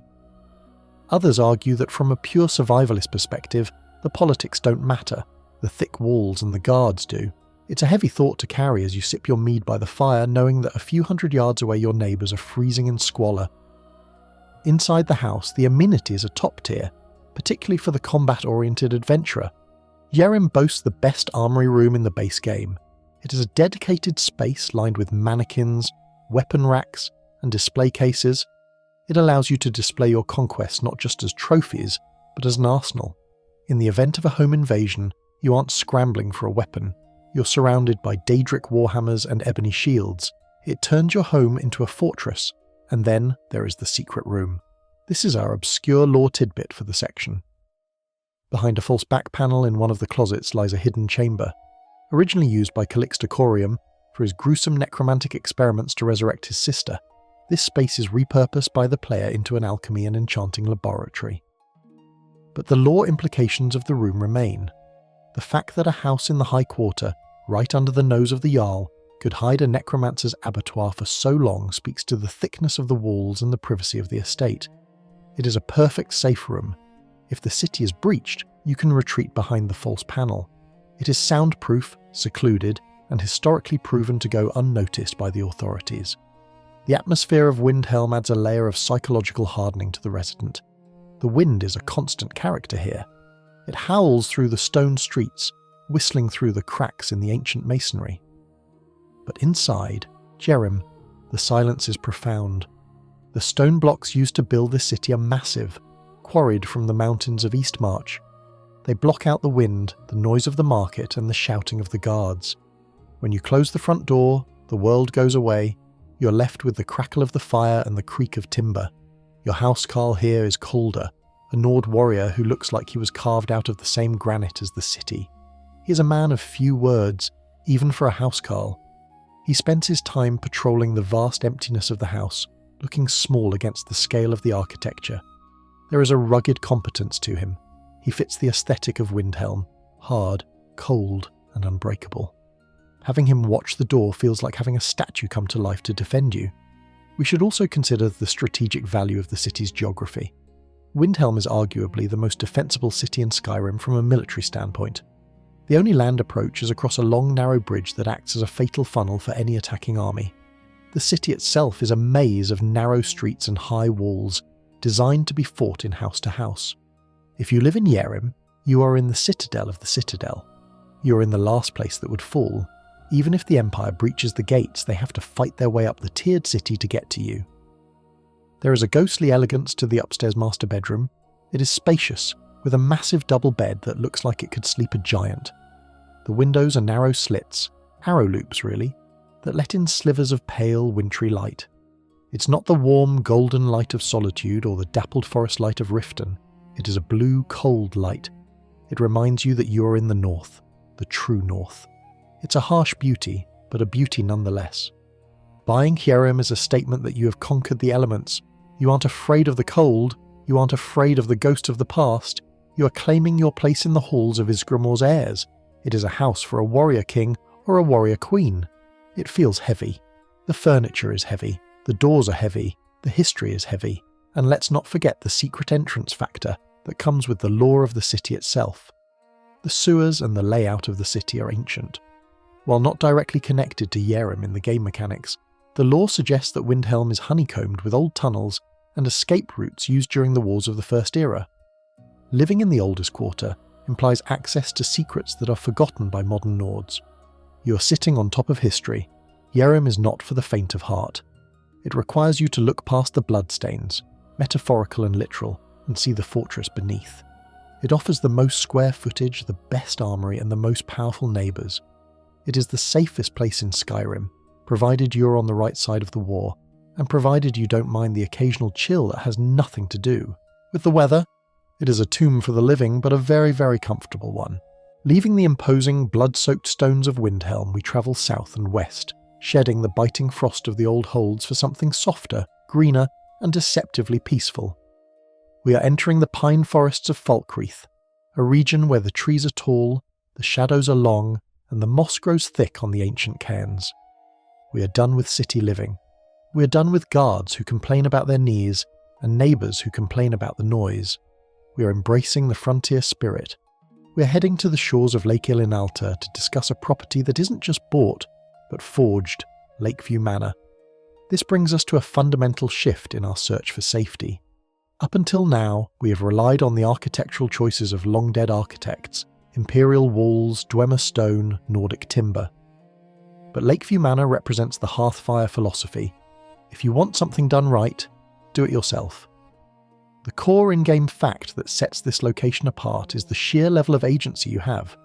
You don't just get a key, you get a drafting table, a carpenter's workbench and a plot of land. You decide where the walls go. You decide how thick the doors are. You're the architect of your own survival. There is a profound primal satisfaction in felling the trees that will become your roof beams and mining the iron that will become the nails holding your sanctuary together. The location itself is a masterclass in scenic isolation. The plot sits on a ridge overlooking Lake Ilinalta to the north and the dense pine forest to the south. To the east lies the bandit-infested cave of Pine Watch, and to the west the gloomy halls of Falkreath. It sounds dangerous, and it is. But that danger is exactly why it makes the list. This isn't safety through obscurity, it is safety through domination. By building a fortress here, you're planting a flag in the wilderness. You're carving out a zone of order in a chaotic world. Let's talk about the manor aspect. Because you build it modularly, you can tailor the house to your specific security needs. If you are paranoid about invisible threats, you build an alchemy tower to brew detection potions. If you are worried about physical assaults, you build the armory wing, stocking it with enough weapons to equip a small militia. The house grows with you. It feels organic. And unlike the city homes, which are loaded into separate cells, the exterior of Lakeview Manor exists in the open world. You can stand on your balcony and shoot arrows at a passing wolf without a loading screen. That seamless connection to the environment allows for better situational awareness. You can hear the twigs snap before the enemies at the door. However, there is a dark cloud hanging over this real estate deal, literally and metaphorically. This brings us to the community debate that has plagued Lakeview owners since the DLC launched, the necromancer-neighbour problem. Just a stone's throw down the hill from your front door, there is a ritual altar. In the vanilla game, a necromancer spawns there periodically to raise skeletons. Fans have argued for years about whether this makes Lakeview the worst place to live or the best training ground. Some view it as a deal breaker, Who wants to raise a family next to a guy raising the dead? But the glass half full theorists argue that it provides a steady stream of combat experience and soul gems. It keeps you sharp. You don't get soft living at Lakeview. You wake up, drink your coffee, kill the necromancer, and then start your day. It's a routine. But why is the necromancer there? This touches on our obscure lore tidbit regarding the hold itself. Falkreath is not just a forest, it is a graveyard. Historically, Falkreath is known as the place where Nords come to die. The soil here is stuffed with the bones of heroes, kings, and soldiers from countless wars. The city of Falkreath houses the largest cemetery in Skyrim, and the surrounding woods are littered with burial mounds. The lore suggests that the barrier between the living and the dead is thinner here. The necromancer isn't just a random spawn, he's attracted to the spiritual geography of the land. By living here, you're essentially acting as the caretaker of a massive open-air tomb. It sounds grim, but there is safety in the macabre. Most bandits are superstitious. They avoid the haunted woods. You, the Dragonborn, do not. Let's discuss the view, because if we are being honest, that's why you bought the plot from the corrupt Jarl Siggeir. The view of Lake Ilinalta at sunset is unrivaled. The sun dips below the mountains, turning the water a deep bruising purple, while the moons rise over the trees. It is quiet, save for the cry of a loon or the howl of a wolf. But looking out over that water, you are also looking at history. Beneath the surface of Lake Ilinalta lies the sunken ruin of Ilinalta's Deep, an imperial fort that sank into the mud. It's a reminder that even stone can fail, which reinforces your decision to build with wood and iron, materials that flex and breathe. Your security detail here is unique as well. You get Raya, a Redguard housecarl. She is distinct from the Nord housecarls we've met so far. She dual-wields scimitars. While Lydia or Calder act as walls, Raya acts as a blender. Her fighting style is aggressive and fluid, perfect for the uneven terrain of the forest. Having her patrol your perimeter gives the estate an exotic, lethal edge. She isn't from these woods, and she doesn't fear the Nord superstitions. She just sees targets. The customization extends to the staff. You can hire a steward, usually a follower you trust, to manage the property. This allows you to station a second high-level warrior at the house permanently. Add in a bard to keep morale high, and a carriage driver for logistics, and you have a small community. You aren't alone in the woods, you are the mayor of your own tiny village. This force multiplier effect is what makes Lakeview so secure. A bandit raid on Lakeview Manor involves fighting the Dragonborn, a housecarl, a steward, a horse, and possibly a cow. The odds are not in the bandits' favour. We should also appreciate the apiary. Unique to Lakeview Manor among the Hearthfire homes is the ability to build a bee farm. We saw this at Goldenglow, but here it's yours. It provides a steady source of honey and honeycomb, but it also adds a gentle, domestic humming noise to the property. It's a sound of productivity. In a world of screaming draugr and roaring dragons, the hum of bees is a frequency of peace. But let's go back to the fortress concept. Because you build the furniture yourself, you know the layout intimately.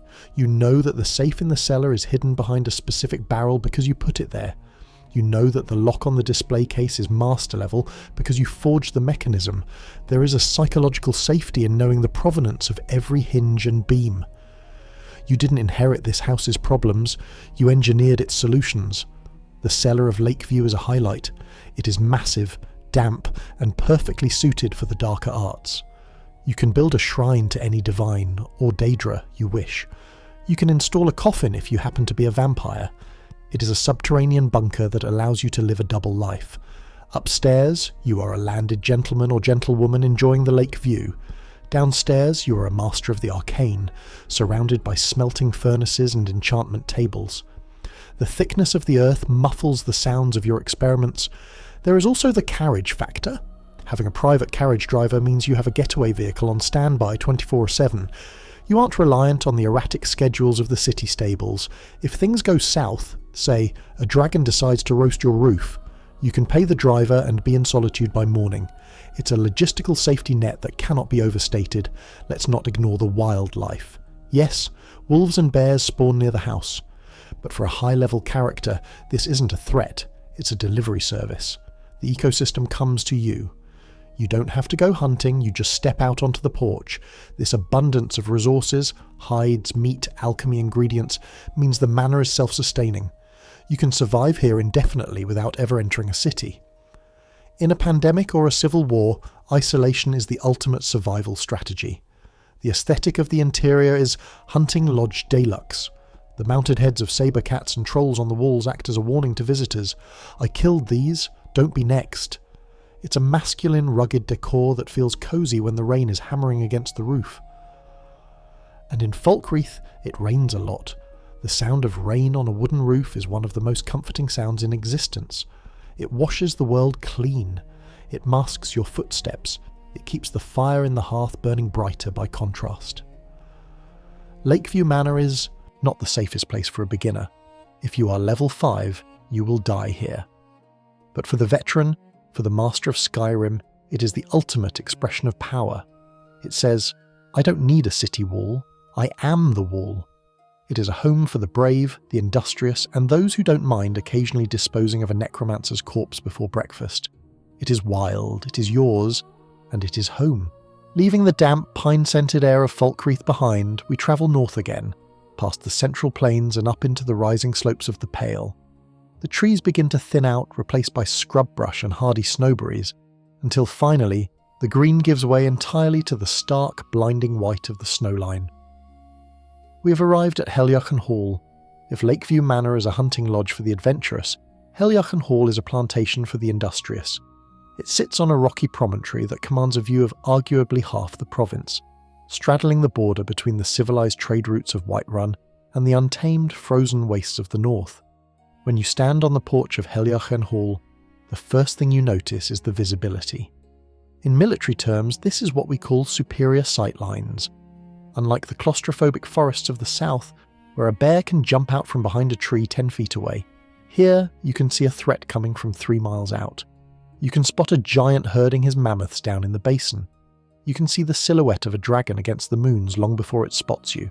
This vast emptiness is a form of armour. There are no surprises in the Pale. There is only the wind, the snow, and the long, clear line of sight that allows you to notch an arrow and wait comfortably for your target to walk into range. But the true value of Heljarchen, and the core in-game fact that puts it on our richest list, is the grain mill. Uniquely among the Hearthfire properties, this estate allows you to construct a full-sized functional millstone. Now, to the uninitiated, grinding wheat might sound like peasant work, but seasoned players and economists of Skyrim know the truth. Flour is the backbone of the economy. While other adventurers are risking their lives diving into Nordic ruins for a handful of gold coins, the master of Heljarchen Hall is producing the raw materials that feed the armies, the holds, and the bakeries. You essentially own the local supply chain. In a survival scenario, gold is heavy and inedible. Flour is life. By controlling the means of food production, you secure a position of power that no Jarl can ignore. The house itself feels sturdier here, perhaps because it has to be. The wind in the Pale is relentless. It tears across the tundra, stripping the heat from anything that isn't properly insulated. But the modular construction of the hall holds up. The walls are thick timber, reinforced with iron fittings mined from the deposits right on the property. And that is another key feature. The land is rich. You aren't just buying a view, you're sitting on veins of iron and corundum. You can mine the materials to repair your armour without ever leaving your front yard. It is a self-sufficient industrial complex disguised as a country home. However, your nearest neighbours are not exactly the borrowing sugar type. This brings us to a well-known, often debated aspect of the local community, the Giants. There is a giant camp Blizzard Rest located uncomfortably close to the property line. This has sparked a fierce debate among homeowners in the community. Is living next to a giant camp a death sentence or the ultimate security system? The pro-giant faction argues that the giants act as a natural deterrent. Bandits are terrified of them. If a raid comes up the hill, they have to bypass the mammoths first, and as we all know, nobody messes with the mammoths twice. If you keep your distance and show respect, or maybe drop a painted cow as an offering, the giants act as the heavy artillery for your estate, crushing threats that you didn't even know were there. Of course, the anti-giant faction argues that having a 12-foot-tall neighbour with a club who can launch you into orbit is a zoning violation, but that's the risk you take for the view. And what a view it is. Looking south, you see the entirety of the Whiterun tundra. You can see Dragon's Reach in the distance, looking like a toy castle. You see the throat of the world piercing the clouds. It is a reminder of your centrality. You are removed from the politics, yet you can watch them unfold from your balcony. You're the watcher on the wall. Let's dig into the obscure lore tidbit for this location. Just to the north of the property lies the Tower of Mzark. Most players know this as the back door to Blackreach, the massive subterranean Dwemer city. But consider the implications of living on top of that. The tower contains the Oculori, a massive machine used to read the Elder Scrolls. The fact that this structure pierces the surface here suggests that Heljarchen Hall is sitting on a geological sweet spot of magical energy. The Dwemer didn't build randomly. They built where the earth hummed with power. The rumbling you sometimes hear beneath the floorboards isn't just the settling of the house. It's the machinery of a lost civilization churning deep in the crust. It adds a layer of cosmic significance to your morning routine. You're sleeping on top of the world's biggest secret. Your housecarl for this estate is Gregor. He's a Nord warrior with a penchant for heavy armour and two-handed weapons. Unlike the more agile Raya or the stoic Calder, Gregor has a weary, veteran vibe. He patrols the perimeter of the house, trudging through the snow with a grim determination. He knows the Pale. He knows that the cold kills faster than the blade. Having him on watch gives you peace of mind. He isn't going to fall asleep at his post, because if he does, he'll freeze. The environment keeps everyone alert. The interior of Heljarchen Hall, if you choose to build the trophy room, becomes a museum of your conquests. In the harsh light of the snowy tundra, the taxidermy looks almost alive. A snowy saber cat frozen in a pounce, a bear rearing up. These aren't just decorations. They are camouflage. They blend the interior with the exterior. It creates a flow. You're bringing the wild inside, taming it and putting it on a pedestal. But there is also a softness to be found here. The greenhouse wing is a popular addition for this location. In a land where the ground is frozen solid for half the year, having an indoor glass-roofed garden is the ultimate luxury. You can grow hanging moss, mountain flowers and wheat in the dead of winter. The contrast is striking, stepping from the howling blizzard outside into the humid, fragrant warmth of the greenhouse. It is a triumph of life over the elements. It proves that you can sustain beauty even in the harshest conditions. Let's talk about the stars. Because you are away from the light pollution of the cities, not that Skyrim has much, but torches do add up, and the tree cover of the forests, the sky at Heljarchen is massive. At night, the Aurora Borealis, the Kyne's lights, dance directly overhead. It feels like you can reach up and touch them. The colours reflect off the snow, turning the entire landscape into a shifting dreamscape of green and violet. It is hypnotic.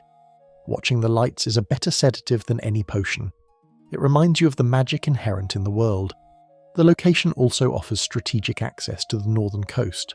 You're a short ride from Dawnstar, meaning you have access to a port without living in the squalor of a port town. You can ship your flour out to Solitude or Windhelm, engaging in commerce while maintaining your isolation. You get the profit without the smell of fish.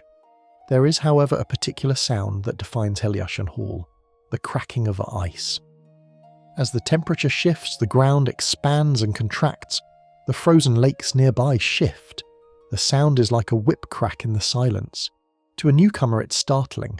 To a resident, it's the heartbeat of the north. It signals that the freeze is holding. It signals that the swampy marshes to the south are keeping their distance. Safety here is active. It isn't the passive safety of high walls. It's the safety of preparation. You have to keep the fires lit. You have to keep the larder stocked. You have to keep the wolves at bay. But that activity breeds confidence. You aren't safe because someone else is protecting you. You're safe because you have conquered the environment. You have looked the Pale in the eye and said, "I live here now." And the Pale, with its wind and its giants, has begrudgingly accepted you. The isolation also means that when guests do arrive, they are important. Nobody casually drops by Heljarchen Hall. It's a trek. If a courier shows up, it's urgent. If a friend visits, they truly care. It filters out the noise of social obligation. You are left with only what matters: the warmth of the hearth, the weight of the grain sack, and the cold, clean air filling your lungs. And let's not forget the cellar here. Given the proximity to the Dwemer ruins, one might imagine the basement goes deeper than it should. While the game doesn't let you dig a tunnel to Blackreach, The lore allows us to imagine. Perhaps you hear the chorus clicking deep below the stone. Perhaps you feel the vibration of the centurions. It's a little thrill of danger that makes the safety of your bed feel even sweeter. You are the gatekeeper of the deep, living in luxury on the roof of the world. We descend now from the snowy, wind-scoured heights of the Pale, moving west into a region that most travellers avoid like the plague. Or rather, avoid because it looks like the plague already hit it. We're entering Hjaalmarch, the vast salt marsh delta where the rivers of the Reach empty into the Sea of Ghosts. It is a land of grey fog, dead trees, and water that sits perfectly still. It is spooky, it is damp, and it is quiet. But if you're a student of military history or a tycoon looking to corner the market on seafood, you know that this swamp is actually a gold mine. Welcome to Windstad Manor, the estate that proves that location is everything, even if that location smells faintly of sulphur and ancient mud. To understand why anyone would build a house in a swamp, you have to look at the tactical map. Hjaalmarch is a nightmare for an invading army. Heavy cavalry sinks in the muck, siege engines get stuck, infantry formations break apart as they navigate the treacherous, uneven ground hidden beneath knee-deep water. By building Windstad Manor here, you are essentially surrounding your home with a natural moat that extends for miles in every direction. Bandits don't raid Windstad because the effort to get there just isn't worth the wet boots. You're protected by the sheer inconvenience of your geography. It is the architectural equivalent of being the person at the party who stands in the corner looking so intense that nobody wants to talk to them. It works, but the real reason this estate makes our richest list is a unique feature found nowhere else in Skyrim, not even in the Emperor's Palace. This is the core in-game fact that transforms Windstad from a cabin into a commercial empire, the fish hatchery. When you purchase this land, you aren't just buying dirt, you're buying the rights to a stretch of the coastline that can be modified into a breeding ground for aquatic life. The mechanics here are nothing short of magical. You place a single fish into the hatchery, a Heiss carp, a silverside perch, an Abyssian longfin, and within days the water is teeming with them. It creates an infinite loop of biological resources. For the alchemist, this is the holy grail. You can breed the specific fish needed for the most expensive potions in the game. Combine this with the garden and greenhouse you can build attached to the manor, and you have a vertically integrated pharmaceutical company in your backyard. You're growing the herbs and breeding the fish to create potions of fortify restoration or water breathing on an industrial scale. While the merchants of Whiterun wait for caravans to bring in supplies, you are harvesting fresh stock every morning. It is a license to print money, funded entirely by the reproductive habits of salmon. This brings us to a lively community debate that centres on the salmon roe economy. With the introduction of the Hearthfire DLC, players discovered that using the unrelenting force shout on the salmon in the hatchery yields salmon roe, an ingredient that creates potions of absurdly high value.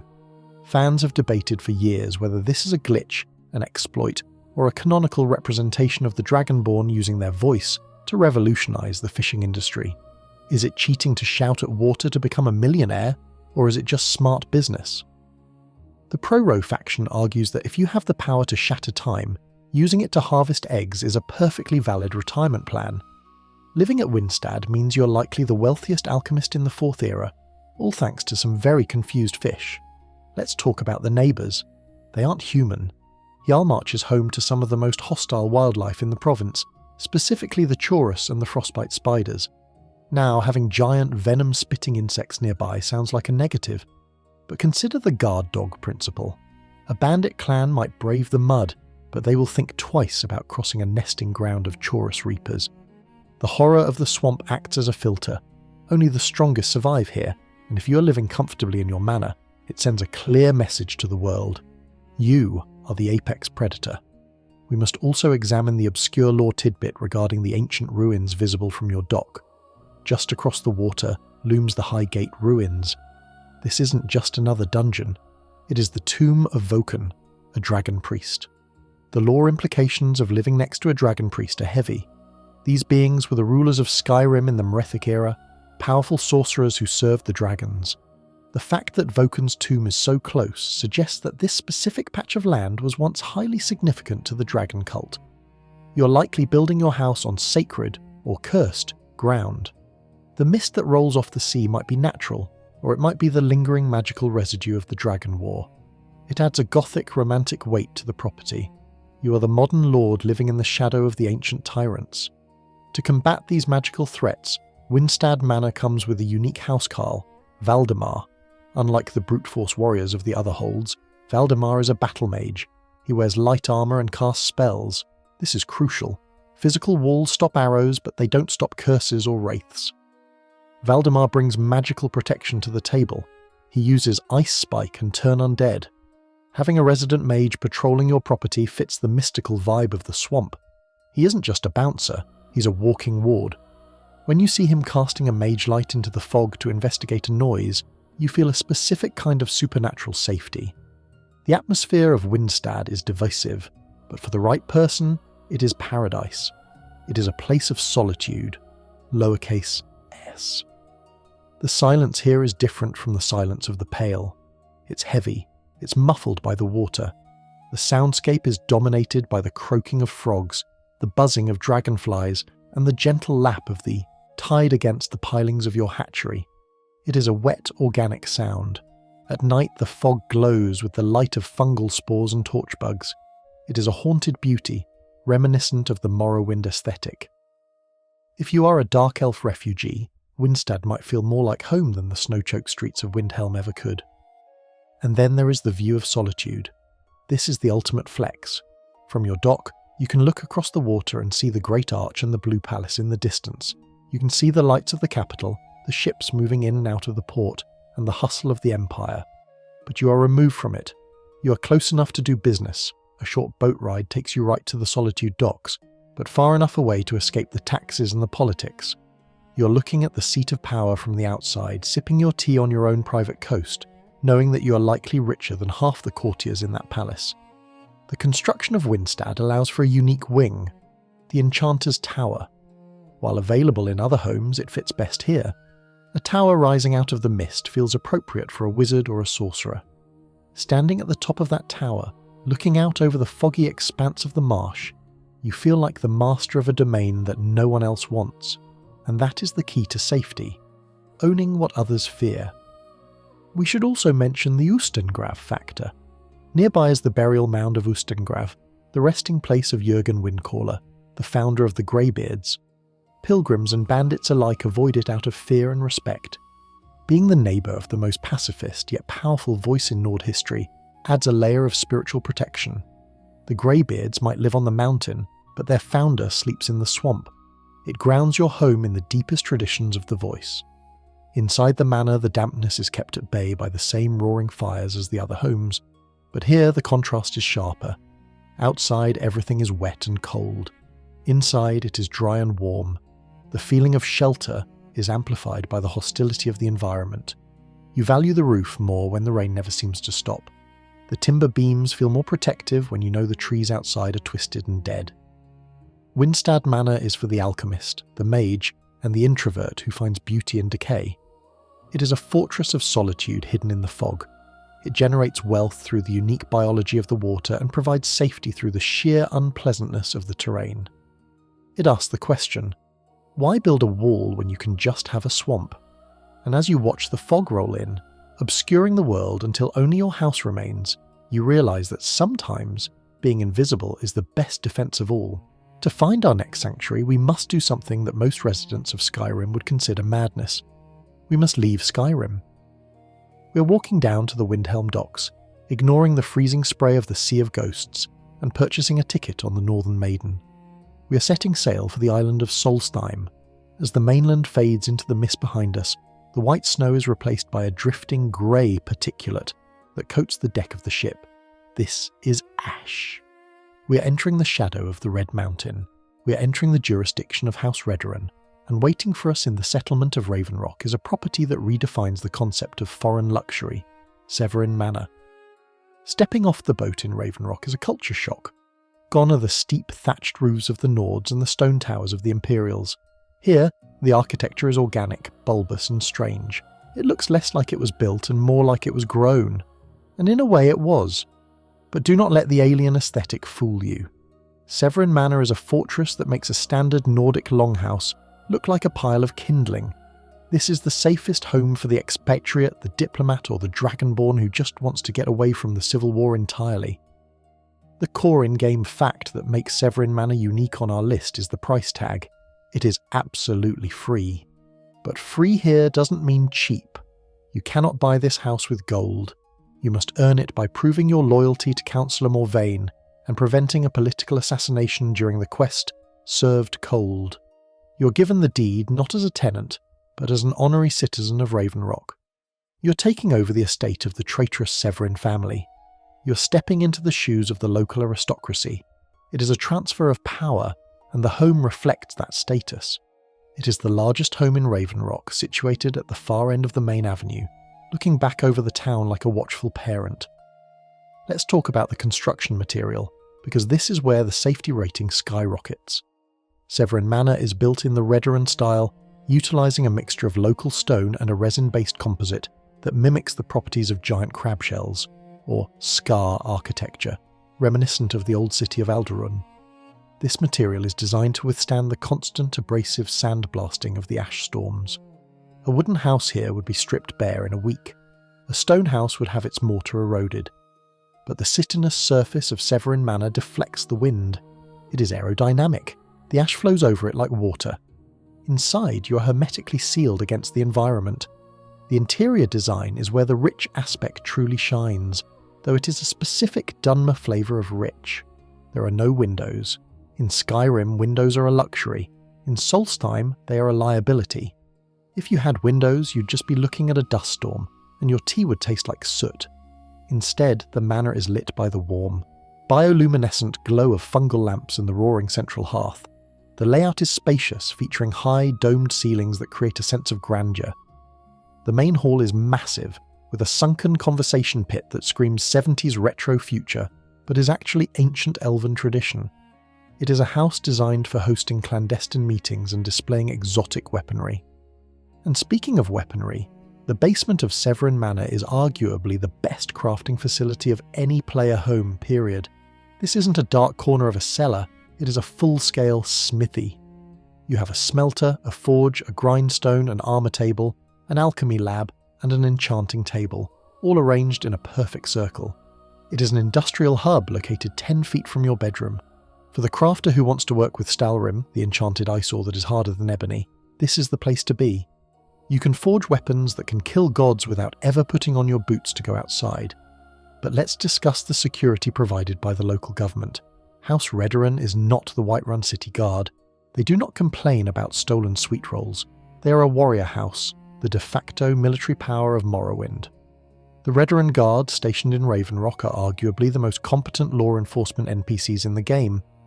They wear heavy bone mold armour, they dual-wield elven weapons, and they fight off waves of ash spawn on a regular basis.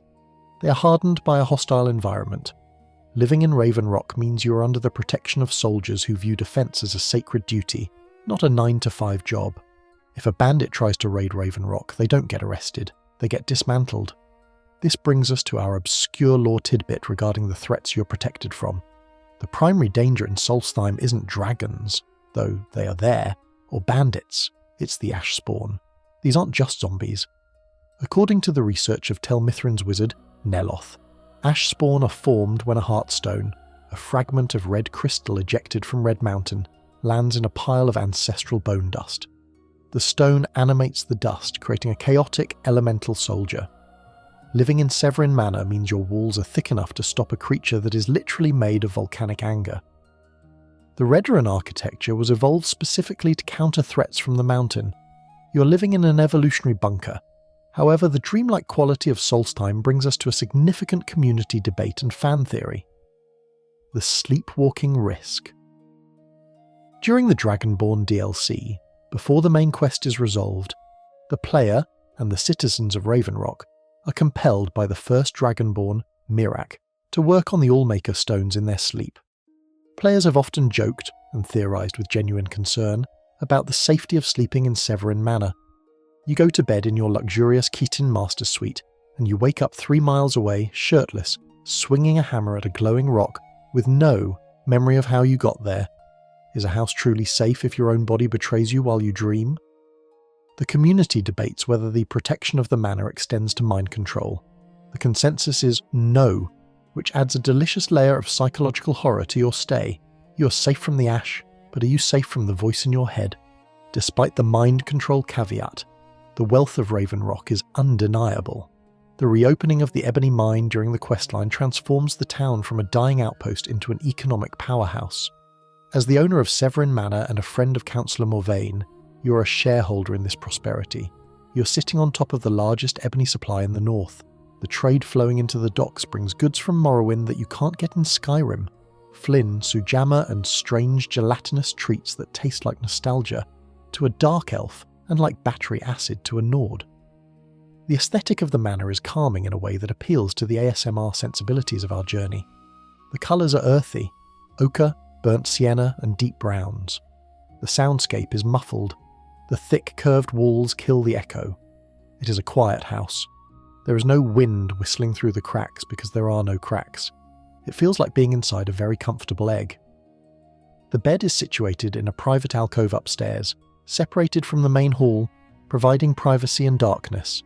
It is the perfect place to hibernate. We should also mention the neighbours, or rather, the lack of them. Severin Manor stands somewhat apart from the rest of the market. You have the privacy of the elite, but just outside you have the Retching Netch, a corner club that offers a very different vibe from the Bannered Mare. It's grittier, it's a place for hard workers and old soldiers. Living here makes you feel like a frontier commander. You're at the edge of the map holding the line against the ash. There is also a unique flex to living in Solstheim. It implies you have conquered the mainland and found it boring. You needed a new challenge. You needed werebears and burnt spriggans. It signals that you are a high-level character. A level 10 player dies in Raven Rock. A level 50 player buys property there. Severin Manor is the retirement home for the Godslayer. The storage capacity of the manor is also worth noting. Because the previous owners were smugglers and assassins, the house is loaded with chests, safes, and strong boxes. It has more distinct storage containers than almost any other home. If you are the type of person who needs to separate your potions by school of magic, or your gems by colour, Severin Manor allows for an obsessive level of organisation. Organisation is control, and control is safety. Finally, let's look at the environment outside your door. The ash wastes are beautiful in a melancholic way. The sky is often a swirling mix of grey and orange. It feels like living on another planet. For the lore lover, it is a connection to the alien beauty of the Elder Scrolls The Third, Morrowind. It hits a nostalgia centre that comforts the soul. Your home, Outlander. Severin Manor is a fortress of ash and resin. It is free, it is massive, and it is protected by the best guards in the lore. It offers a refuge from the snow and the politics of Skyrim, trading them for the dust and the politics of the great houses. It is a place where you can shut the heavy door, listen to the muffled roar of the wind, and know that the mountain might be angry but it can't get inside. From the ash-choked wastes of Solstheim, we take the long boat ride back to the mainland, shivering as the temperature drops with every nautical mile north. We are heading to the very roof of Skyrim, to a place where the weather is so hostile that the city itself gave up and fell into the ocean. We are going to Winterhold, but we aren't staying in the crumbling ruins of the town, huddled in the Frozen Hearth Inn and praying the roof doesn't blow off. We are crossing the narrow, terrifying stone bridge that spans the abyss. We are ascending the Hall of the Elements. We are claiming the highest, most exclusive and most magically charged bedroom in the known world, the Arch-Mage's quarters at the College of Winterhold.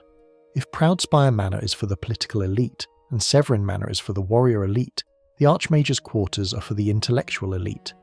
This is the penthouse of the north. To live here, you don't just need gold, you need tenure. You need to have navigated the labyrinthine politics of the college, dealt with the Eye of Magnus, and essentially saved the world from a Thalmor advisor who got a little too ambitious. The barrier to entry here is the highest on our list. You can't bribe your way in, you have to be the Arch-Mage. That title carries a weight of safety that no Jarl can promise. When you are the Arch-Mage, you are the supreme authority on magic in Skyrim. Even the dragons seem to pause and consider their options before strafing this tower. The quarters themselves are a masterpiece of circular design. Located at the very pinnacle of the central tower, the room is bathed in a perpetual mystical twilight. The core in-game fact that makes this space the richest, in terms of assets, is the respawn rate of the loot. This isn't just a bedroom, it is a renewable resource generator. The shelves are lined with rare soul gems, from petty to grand, and even black soul gems. There are ingredients here that would cost thousands of gold pieces in a shop. Daedra hearts, frost salts, void salts, and they are all yours, free of charge. And the best part? After a few weeks of in-game time, they all come back. Living here is like living inside a vending machine that dispenses magical power for free. You're literally sleeping in a treasury. But let's talk about the safe aspect. The College of Winterhold is a fortress, but it defends itself differently than Solitude or Whiterun. There are no guards patrolling the walls with swords. The defence here is the wall itself. The college is protected by ancient, powerful wards. To even cross the bridge, you have to pass a test administered by Feralda. This filters out the bandits, the beggars, and the casual tourists. If you can't cast a fear spell or a mage light, you don't get in. It is a gated community where the gate code is written in the language of the arcane. This ensures that your neighbours, Tolfdir, Mirabelle, Colette, are all high-level mages. If a threat does manage to get past the gate, they aren't met with steel. They are met with a barrage of fireballs, ice storms, and lightning bolts that would vaporise a giant in seconds. The architecture of the tower is also a subject of fascination and fear. We must address the obscure lore tidbit that explains why this tower is still standing. The Great Collapse occurred in 4E 122, causing the majority of the city of Winterhold to slide into the Sea of Ghosts. The college, however, remained perfectly untouched, perched on a spire of rock that defies gravity. Lorebooks suggest that the college is built upon an anchor of magical energy, perhaps dating back to the Shalidor era, or even earlier. The augur, or the energies beneath the college, actively hold the stone together. You aren't supported by physics, you are supported by will. The tower is a thumb in the eye of nature. Living here implies a trust in magic that goes beyond simple spellcasting. You're trusting that the enchantments holding your floor up won't expire while you're napping. This miraculous survival brings us to one of the most persistent community debates in the game, the conspiracy of the collapse. The citizens of Winterhold blame the college for the destruction of their city, claiming the mages caused the Great Collapse with their experiments. The mages deny it, blaming the eruption of Red Mountain. Fans have argued this for years. Is the Arch-Mage's quarters the safest place because the mages are powerful protectors? Or is it the safest place because the mages are actually the villains who sacrifice the town to save their tower? There is a theory that the protection around the college is actually a parasitic shield that drains the stability of the surrounding land. By living here, you might be the safest person in the hold, but you are also the most hated. It adds a layer of delicious moral ambiguity to your morning routine. You look down at the ruined houses below and sip your tea, knowing they blame you for their misery, but also knowing they can't do a thing about it. Let's move inside the room. The aesthetic is academic luxury. The centre of the room is dominated by a large circular garden. This is unique. No other player home has an indoor arboretum in the centre of the living space. You can grow deathbell, jazzbay grapes and creep cluster right next to your bed. The light filtering in from the high windows is amplified by the magical font, creating a greenhouse effect even when a blizzard is burying the world outside. It smells of ozone, old paper and crushed herbs. It is a dry, static charged atmosphere that makes the hair on your arms stand up slightly. A constant reminder of the power in the air. The lighting in the Arch-Mage's quarters is arguably the best in the game. It doesn't rely on torches that flicker and smoke. It relies on mage-like crystals and the ambient glow of the central garden. It is a cool, blue-white light that is perfect for reading. And reading is what you will be doing. The room is lined with bookcases. While Hjerim has an armoury, the Arch-Mage's quarters has a library. For the player who hoards books, who wants to collect every volume of the lusty Argonian Maid alongside the Arcana Restored, this is the ultimate archive. You're sleeping inside the repository of human and elven knowledge. There is also the convenience of the layout. It is a single, open cell. No loading screens between your bed and your enchanting table. No doors to open between your alchemy lab and your wardrobe. Everything is within a 10-second walk. It is efficient. It appeals to the logical mind of a wizard. And let's not forget the Arch-Mage's robes that come with the room. While not furniture, they are a uniform of office that signals your status. When you walk around the college wearing them, the apprentices whisper, "You are the successor to Shalidor. You are the boss." However, true safety also involves intelligence, and the college has the ultimate intelligence asset. Deep in the bowels of the midden, the dark, icy tunnels beneath the college, lives the Augur of Dunlane. This incorporation of a former student who transcended physical form to become a glowing ball of energy is a bizarre but effective security feature. The Augur sees all. He knows the prophecies, he knows who is coming. While he speaks in riddles, having an omniscient entity living in your basement is a strategic advantage that even the Emperor doesn't have. If a great threat approaches, the Augur will likely know about it before it even crosses the border. The view from the balcony of the Arch-Mage's tower is terrifyingly beautiful. You are miles above the sea. You can see the icebergs drifting in the grey water. You can see the curvature of the coast. It is a view that emphasises isolation. You're so high up that the problems of the world look like ants. The civil war? You can't even hear it from up here. Dragons? You're flying at their altitude. You're eye to level with the threats, which somehow makes them less scary. We must also consider the neighbours again. The members of the college are essential NPCs. They are masters of destruction, illusion, alteration and restoration. If you get sick, Colette Marant can heal you. If you need to turn invisible, Drevis Nelleran has the spell. If you need to blow something up, Ferelda is happy to help. You're living in a commune of specialists. It is the ultimate prepper community, but instead of canned beans and shotguns, it's soul gems and fireballs. But there is a loneliness to the Arch-Mage's quarters. It is a solitary throne. You don't have a housecarl here. There is no Lydia to carry your burdens or warm your bed. You are alone with your power. The wind howls constantly around the spire, a high-pitched keening sound that never truly stops. It batters the stone, searching for a weakness. Inside, the silence is heavy. It's the silence of a library after hours. For some, this is maddening.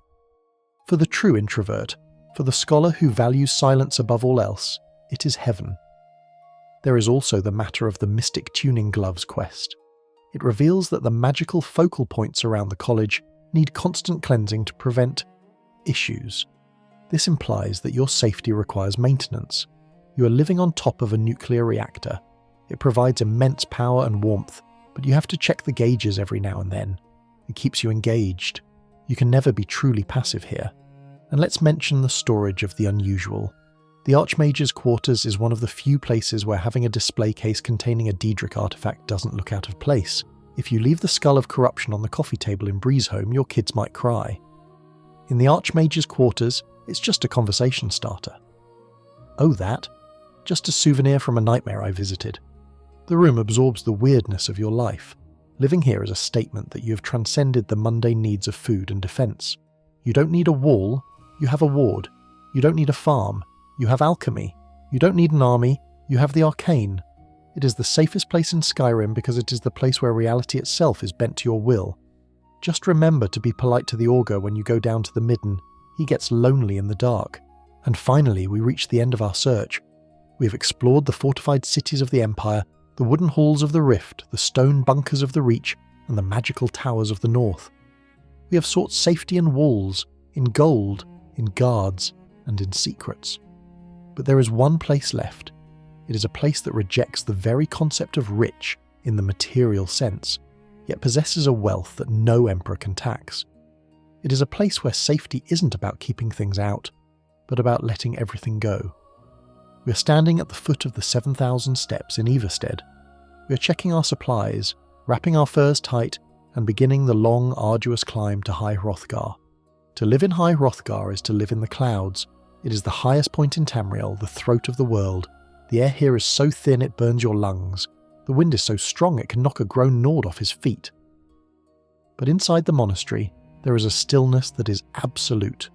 This is the home of the Greybeards, the masters of the Way of the Voice. They are the monks of Skyrim, and their existence is dedicated to the worship of Kine through the Thu'um. If you are looking for a place where the politics of the Civil War, the threat of the Thalmor, and the debts of the Thieves Guild cannot reach you, this is it. You are literally above the drama. The core in-game fact that acts as the primary filter for residency here is the journey itself. The 7,000 steps are not a paved road. They are a gauntlet. This path is famous among players not for its scenic views, but for the troll of the steps. Almost every Dragonborn remembers their first climb. Low level, full of hope, only to be swatted off the mountain by a regenerating frost troll that camps on a narrow ledge. This troll is the ultimate bouncer. It ensures that nobody visits High Hrothgar unless they are strong enough or fast enough to survive. By the time you reach the doors of the monastery, you have proven your worth. You have passed the physical exam. Once inside, the definition of luxury shifts. There are no soft beds here. The greybeards sleep on stone slabs covered in thin furs. There is no mead hall. There is no bard. But there is the safety of absolute power. The greybeards, Arngeir, Borri, Einarth, and Wulfgar, are level 100 NPCs, figuratively speaking, though their stats are massive. They are arguably the most powerful mortals in the game. If you attack a greybeard, they don't draw a sword. They turn you into ice. They shout you into dust. Living among them is like living in a den of sleeping dragons. You are perfectly safe because every creature in Skyrim, from the wolves to the Jarls, is terrified of what these old men can do if they clear their throats. This brings us to a fascinating community debate regarding the true power level of the greybeards. When the Dragonborn is first summoned, the greybeards shout Dovahkiin from the mountain. The force of this shout is so great that it shakes the ground in Whiterun miles away. Fans have long debated the implications of this. If a simple summons can cause an earthquake across the hold, what would happen if they shouted in anger? Some theorists argue that the greybeards could single-handedly end the civil war or destroy the Thalmor if they chose to intervene. Their pacifism is the only thing keeping the map intact. Living in High Hrothgar means living in the eye of a hurricane. The calm is profound, but the potential for destruction surrounds you. It is a safety born of restraint. The daily routine in High Hrothgar is one of meditation and study. You aren't worried about market prices or vampire raids. You are worried about the meaning of a single word of power. You spend your days in the courtyard staring at the sky, learning to internalize the essence of fire or frost or time. This is the richness we spoke of. It is the wealth of knowledge. In a world where knowledge is power, High Hrothgar is the treasury. You're learning the language of creation itself. However, there is a practical side to this isolation. How do you eat? This leads to our obscure lore tidbit involving the logistics of the monastery. The greybeards do not farm. Nothing grows at this altitude. They rely entirely on the charity of the village below. Klimek, a villager in Everstead, makes the climb periodically to deliver supplies, dried fish, salted meat, and furs. This supply line is fragile. If you live here, you're dependent on the goodwill of the common folk. It is a humbling realization. The most powerful voices in the world are fed by a guy with a bad back and a sack of fish. It connects the monastery to the world below in a way that feels grounded and human. The interior of High Hrothgar is a masterclass in minimalist design. The stone is grey, the light is grey, the robes are grey. It sounds depressing, but in the context of a chaotic world, it is soothing. It is a sensory deprivation tank. The only sound is the wind howling outside and the low rhythmic chanting of the monks. It puts you in a trance state. The worries of your life fade away because there is nothing here to remind you of them. There are no mirrors, there is no gold, there is only the stone. But the monastery is just the foyer. To find the true secret of this location, you must learn the clear sky's shout and ascend to the very peak of the mountain. Here, you find the time wound. This is a tear in reality, a shimmering distortion left over from the ancient battle between Alduin and the Nordic heroes. Living next to a rupture in the space-time continuum might sound dangerous, and frankly, it is, but it also offers a view into the past. You are living on the site of the most important event in history. It gives you perspective. Your problems feel very small when you're standing next to a scar on the face of time, and of course you have the ultimate neighbour, Paarthurnax. The leader of the Greybeards is an ancient dragon who meditates on the peak. Having a dragon as a roommate is the definitive Skyrim experience. Paarthurnax is wise, patient, and incredibly chatty. He offers philosophical debates on the nature of evil and destiny. He is the grandfather you never had, who also happens to be a fire-breathing reptile. His presence ensures that no other dragon dares to approach the peak. You're under the protection of the second oldest entity in existence. The view from the throat of the world is the best in the game, bar none. You can see everything. You can see the White River winding through the tundra. You can see the steam rising from the hot springs of Eastmarch. You can see the jagged coast of the north. On a clear day, you feel like you can see all the way to the White Gold Tower in Cyrodiil. It is a god's eye view. It detaches you from the earth.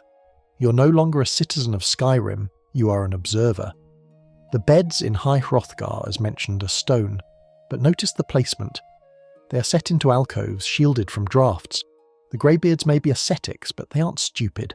They know how to keep the heat in, and once you're asleep, the dreams here are different. Lore suggests that the throat of the world is the closest point to the heavens, to Aetherius. Perhaps the dreams here are clearer. Perhaps Kyne speaks to you in your sleep. It is a spiritual rest that restores your magicka and your soul, not just your stamina. There is also the matter of the emblems along the path. Reading all 10 etched tablets on the way up gives you the Voice of the Sky blessing, which prevents animals from attacking you. This means that the mountain itself protects you. The wolves and bears that usually plague the wilderness become docile. You walk in harmony with nature. Living here means you are part of the ecosystem, not an intruder. Safety in High Hrothgar is about acceptance. You accept the cold, you accept the silence, you accept that you are small. Once you do that, nothing can hurt you. The bandits can't climb the steps. The dragons won't fight Parthenax. The Jarls won't bother the greybeards. You are removed from the board. You have achieved the ultimate victory. You have stopped playing the game. You're simply being. So, as the snow falls softly on the courtyard, covering the ancient stones in a blanket of white, and the wind whispers through the arches, you can close your eyes. You are safe. You are high above the world of men and myrrh. You're with the wind, and the wind is the only friend you need. And so, we have reached the end of our pilgrimage. We have travelled from the salt-sprayed docks of Solitude to the misty canals of Riften. We have warmed our hands by the hearth in the Cloud District and listened to the creaking pines of Falkreath. We have hidden behind the thick walls of Markarth and stood watch on the snowy plains of the Pale. We have seen the best that Skyrim has to offer, the fortresses, the sanctuaries, the hidden, towers, and the quiet cabins. Take a deep breath now. Let the image of those places settle in your mind. Imagine the map of Skyrim, not as a land of war and danger, but as a collection of warm lights flickering in the dark. Each light is a hearth. Each light is a safe haven where the door is locked, the fire is fed, and the bed is soft. Let the cold wind of the throat of the world fade into a gentle, cooling breeze. Let the roar of the waterfalls in Markarth soften into a rhythmic, steady hum. The dragons are sleeping. The bandits have gone back to their caves. The guards are walking their patrols so you don't have to. The world is still turning, but it is turning without you for a while. You have done enough travelling for one night. You have found your place. Feel the weight of your armour or the weight of the day slip off your shoulders. The stone walls are thick. The timber is strong. You're protected. There is nothing left to explore tonight. There are no more quests to complete. There is only the quiet, the warmth, and the drift. Sweet dreams.